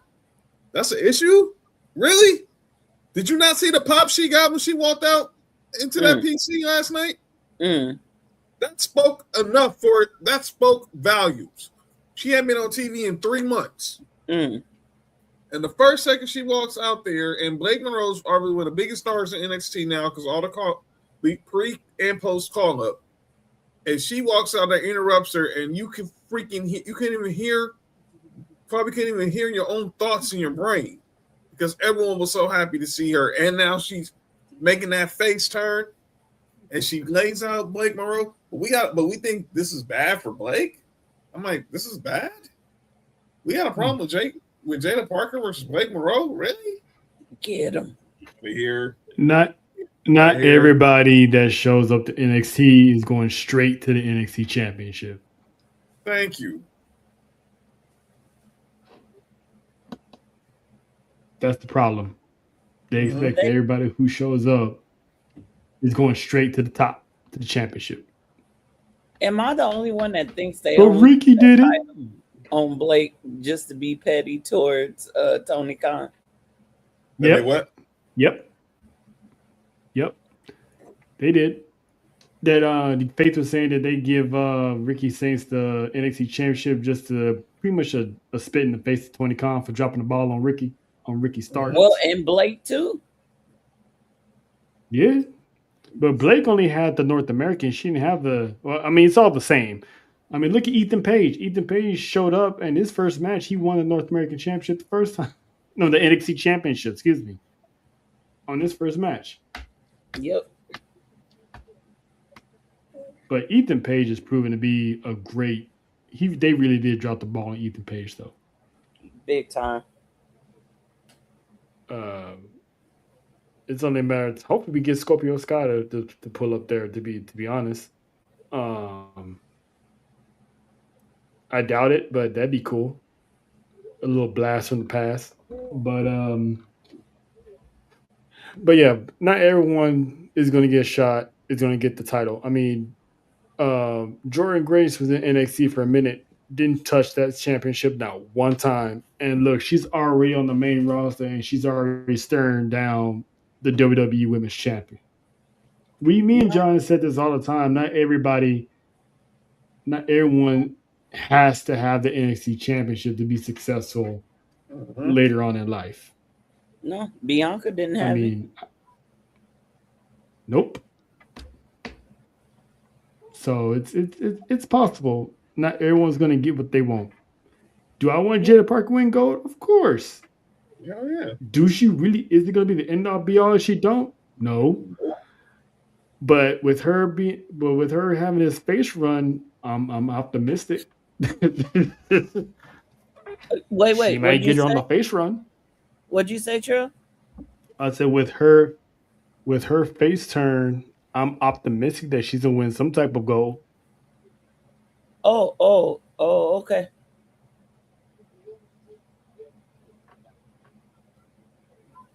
Optimistic. You never know.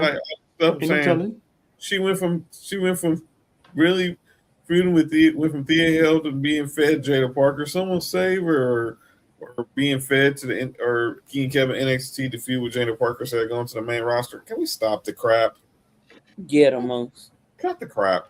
Come on, dude. Seriously. I was riding Jada Parker's nutsack for last. Shut up. Do people not realize your career in NXT and your career on the main roster is two different things? They don't. No, they don't. It's not the same. It's still a developmental brand.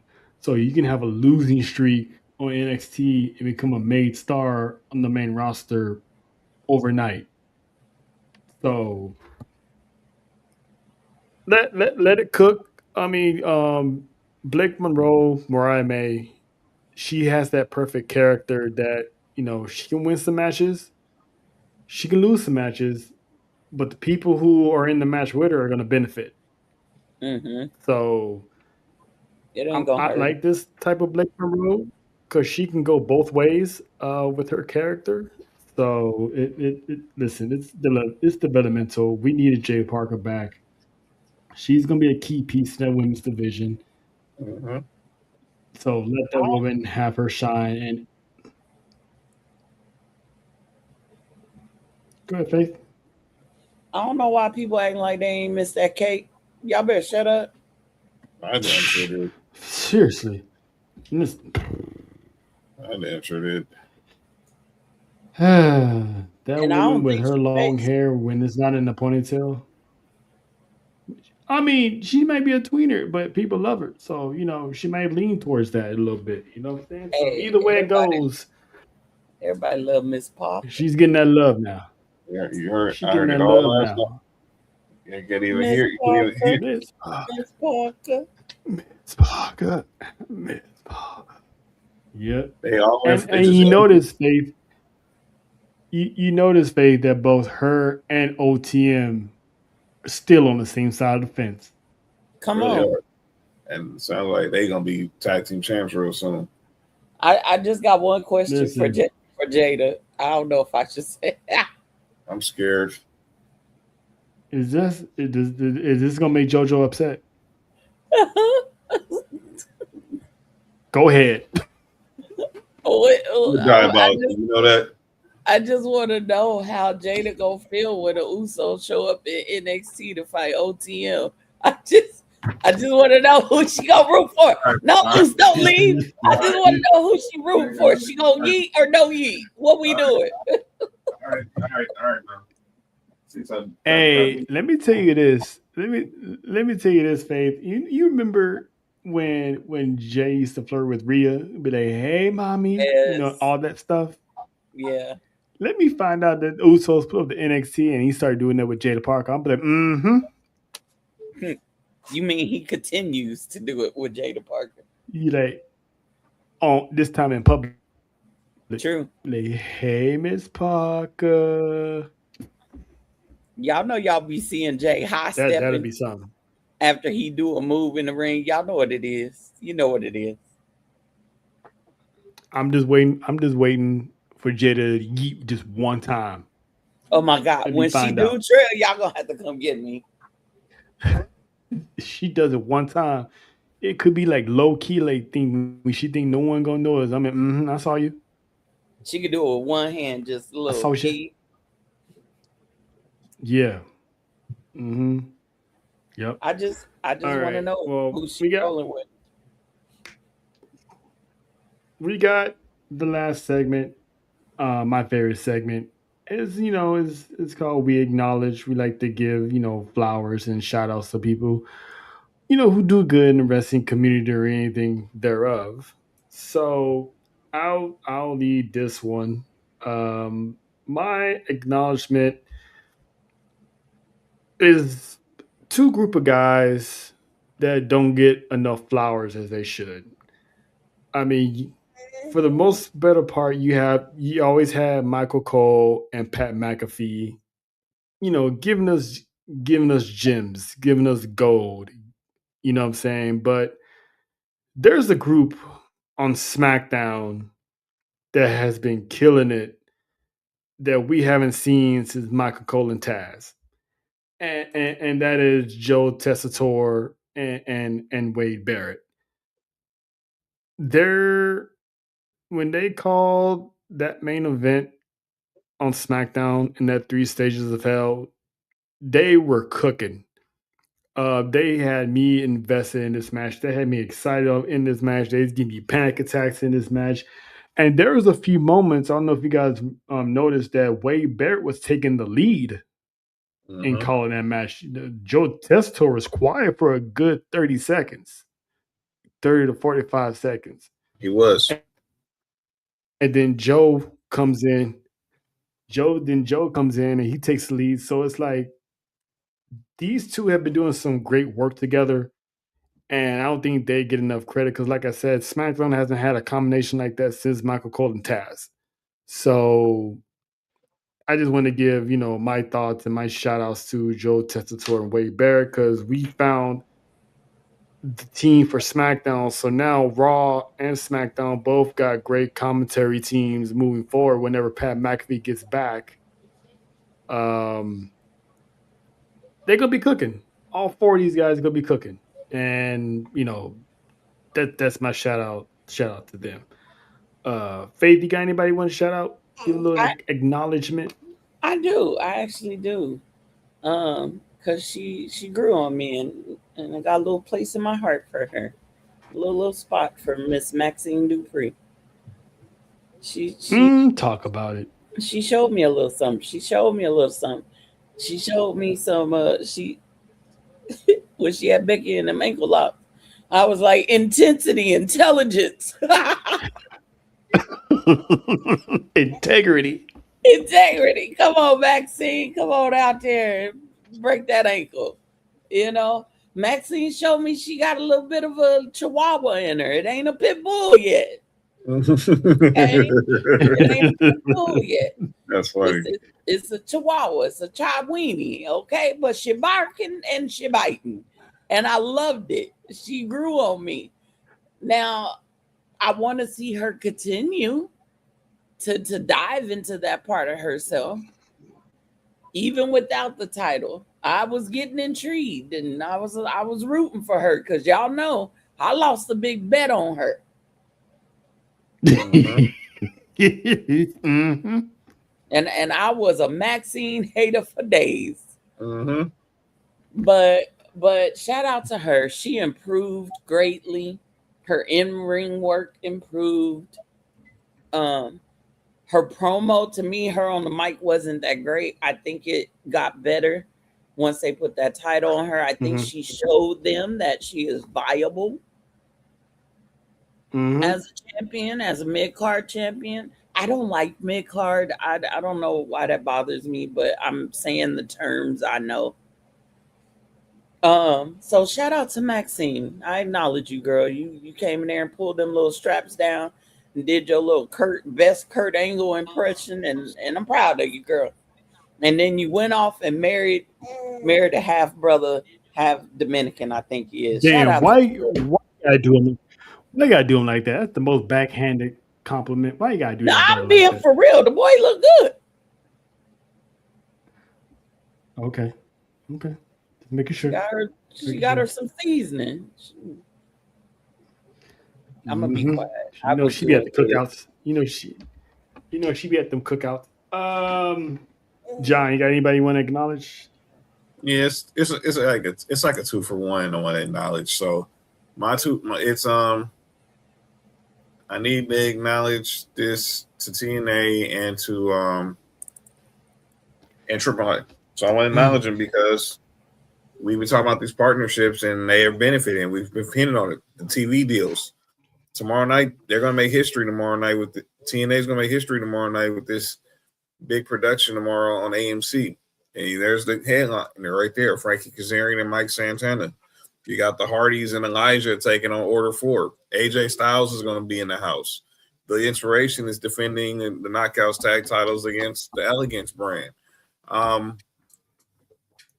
It's going to be a good night. It's going to be a big night, and I can't wait to watch it. And then AAA, they got their deal with Fox in Latin America, and their first show is Saturday, which is happening at the same time as Genesis, and then it's headlined by this match with El Grande Americano versus Vikingo to see who's going to be the number one contender for Dirty Dom's AAA Mega Championship. So that's going on. Why at 8 Eastern, 5 Pacific, you got TNA Genesis on TNA Plus and on pay-per-view. Over on Fox in Latin America, Tubi, Fox One, but here in the States on YouTube and Facebook, you're gonna have AAA. So it's gonna be a full Saturday night of wrestling. So I just want to acknowledge these corporations for going out there and willing to do these partnerships with WWE or let WWE acquire them in the case of AAA. And look where they're paying dividends, big money. New money, I should say, as they would say, new money. All right. So, and shout out to AAA and TNA. All got TV deals thanks to WWE. So we all everybody winning. So before we get out of here, though, I actually want to play a game with y'all. I was hoping JoJo was here, but she's not here, so we're gonna do it without her. But it's called Giving It Up. So let me set the. Bear with me. It's called Giving It Up. So there's a dinner table. We at a restaurant. You got 9 former and current world champions sitting at the table. Chopping it up, going, talking about their history, talking about their stories, what's, just mingling with the boys, right? Mm-hmm. Randy Orton walks in. He wants a seat at this table. But again, it's all full. There's only 9 seats and they're occupied. So I want everyone to think about it very, very, very long and hard before you answer this question. And everyone that's watching in the chat, take emotion out the window. Use logic when you answer this. Who's giving up their seat at the table for Randy Orton? Oh boy. I think the logical one would be Cody. The logical ones are either Cody or Drew. But if I had to guess, so it's either Cody or Drew. One of them are giving up their seat for Orton. So if you would pick one, who would you pick and why?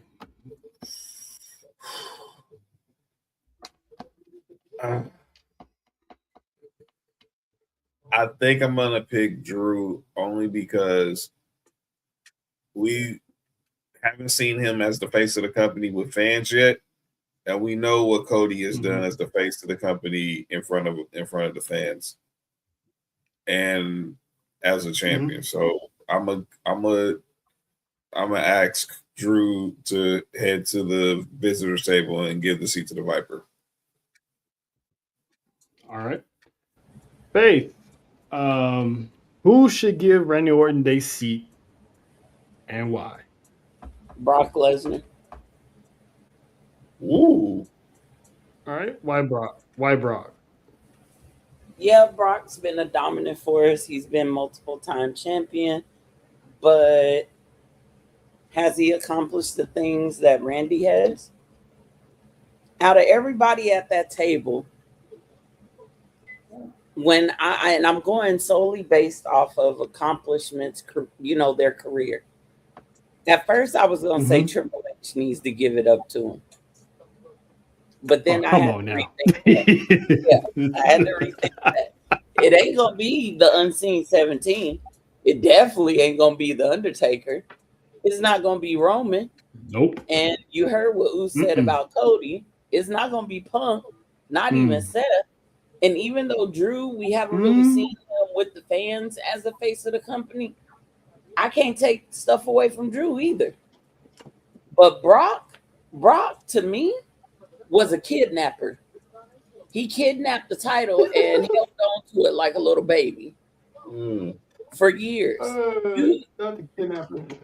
Other than F5 and people, you really didn't do nothing. Okay. How did you get the Money in the Bank contract? Paul Heyman got you in at the last minute, and you were a bully, and you went in there and took it from Mustafa Ali. So for me, Brock is the least of the people sitting at the table. He should get up. He should be made to get up and give Randy a spot. Okay. Now here's mine, and it might shock some people. Yeah, you heard me. Sorry, little Uce is here. But I think it's Seth. I think Seth Rollins should give up his seat to Randy Orton. Because let's talk about it. So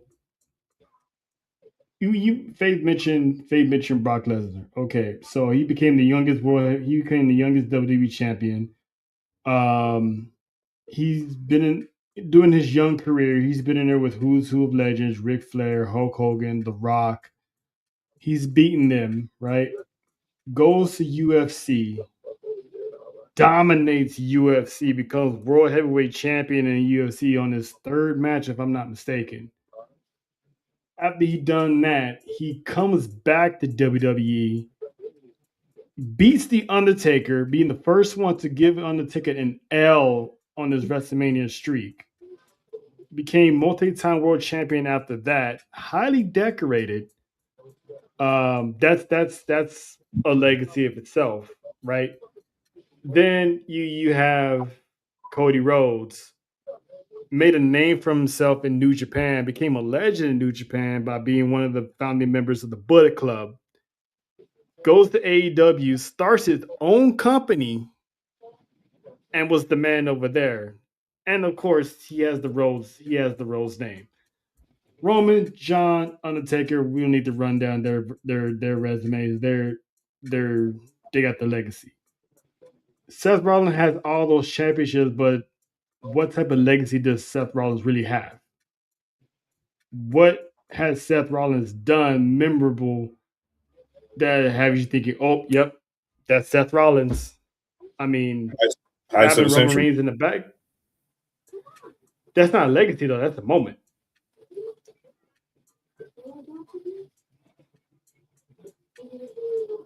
That's different. That's a moment. Yeah, it changed the trajectory of how the Money in the Bank is. But for me, in my personal opinion, I think as everybody here who actually have decades of a legacy to build on, I think he's been like the greatest workhorse. Everybody else in that room, in that conversation, has been seen as a main event. Seth Rollins is the only guy who's still looked at as the greatest workhorse. And The usually Shield. workhorse is mid-card talent. I mean, that's a collective. That's his legacy, though.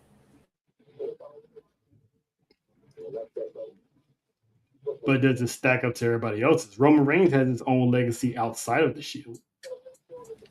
You're right. Does that little faction? Oh, I'm not gonna be disrespectful because I love the Shield. Does that faction's legacy have enough to carry to keep him at the seat at the table? When you got someone like Randy Orton, huh?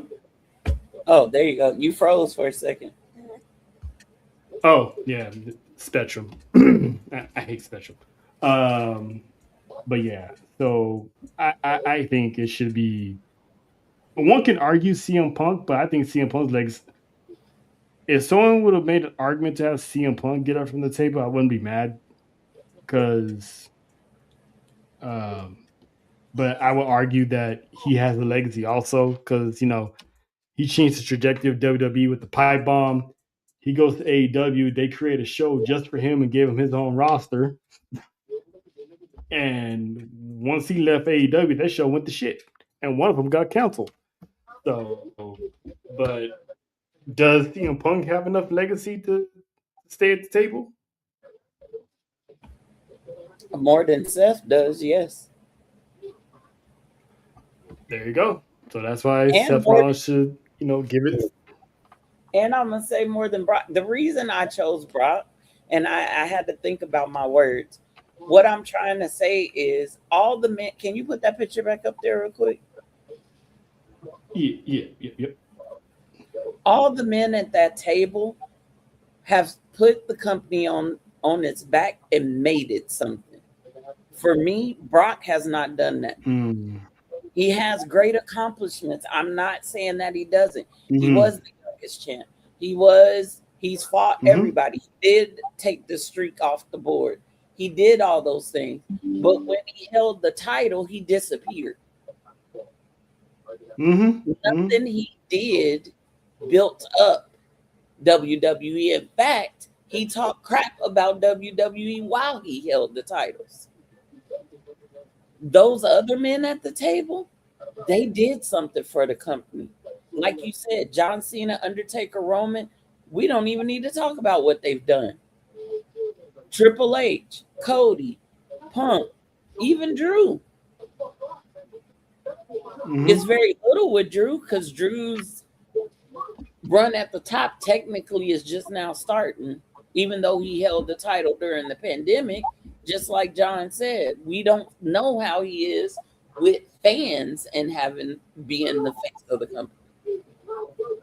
So that's why I chose Brock. No. Brock was not one of those pillars for me. And Randy is.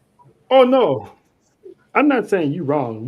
I knew we all was gonna have our separate answers and our reasoning. So that was just from my POV. So yours isn't wrong either, and neither is Jean. So that's why I wanted to play that game because I wanted to get I knew everyone was gonna have a unanimous answer. So that's all I wanted out of it. Hey, look who's back. Girl.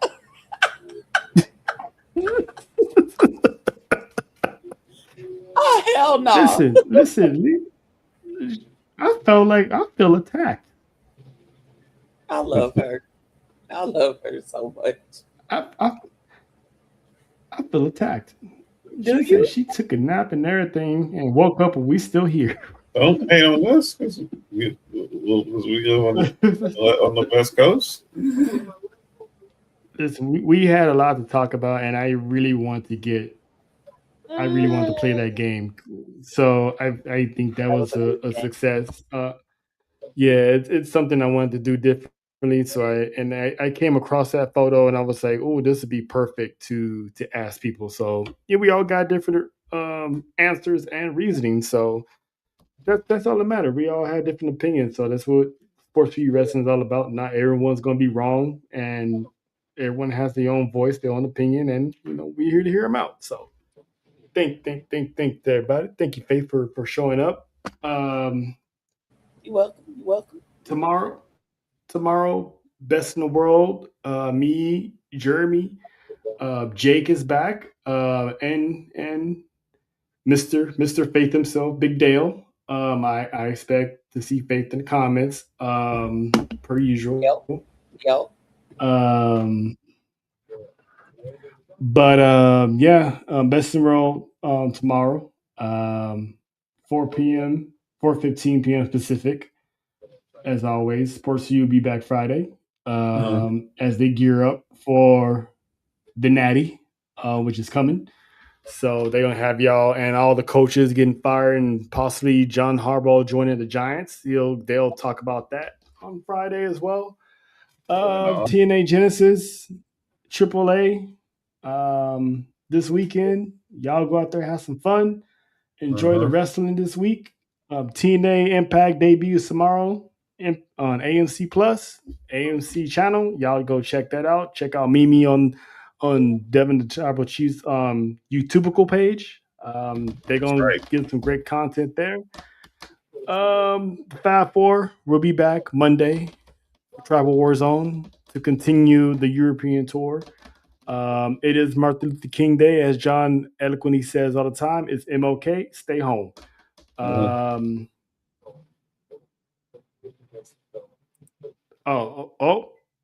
Oh yeah, she wanted to break this news, but unfortunately she fell ill. Our girl Nessa will be live at TNA Genesis in Dallas, Texas, representing the brand, representing both brands and representing CCN.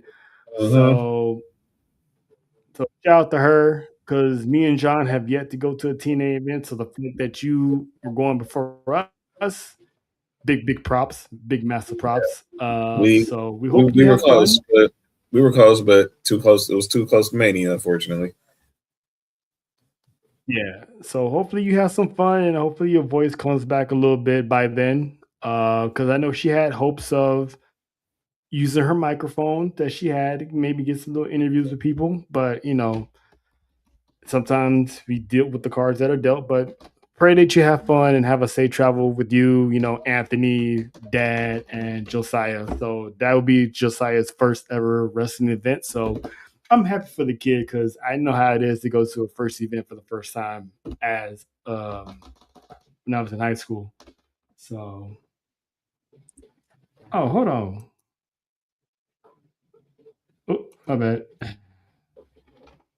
Okay. Now that's love. That's love. That's all love. Listen, me, I'm going to be, I would say I'll keep my eyes open, but I'll be in San Diego doing some things. So taking a little R&R vacation in San Diego, but I'll try to keep up with the show. And me, John, ATD, they're doing, John and Monty and probably Faith, we're going to have a Fab 4 ATD collab for Genesis this weekend. So be on the lookout for that. Promos and stuff will be coming out this week. I'm pretty sure they're going to have something set up. Yes. We're going to be looking for that sign. And we're going to be looking for that sign. And since we know AAA is doing their first show on Fox, we will keep you updated on that during the show, because we'll probably be going right into that right after Genesis to see who will be the next to challenge one Dom Mysterio. Will it be El Grande Americano? I think it's going to be Americano, because I think when they formed the alliance, I knew the end goal was going to be him taking the title off of Dom. That's my prediction on that one. But if you see the sign, screenshot it, send it to Please. us. Please. Because that's gonna be that's gonna be dope. So Yes. have fun, Nessa. We love you. Yes. So we're gonna get up out of here. We'll see you Monday, Tribal War Zone. We'll be back next Wednesday. We got a special announcement next week regarding Royal Rumble. So stay tuned for that. We will be dropping that next week. So as always, it's cold out there, so wear some deodorant. But before you do, wash your ass, please. Good night, everybody. It's the legend, calling up.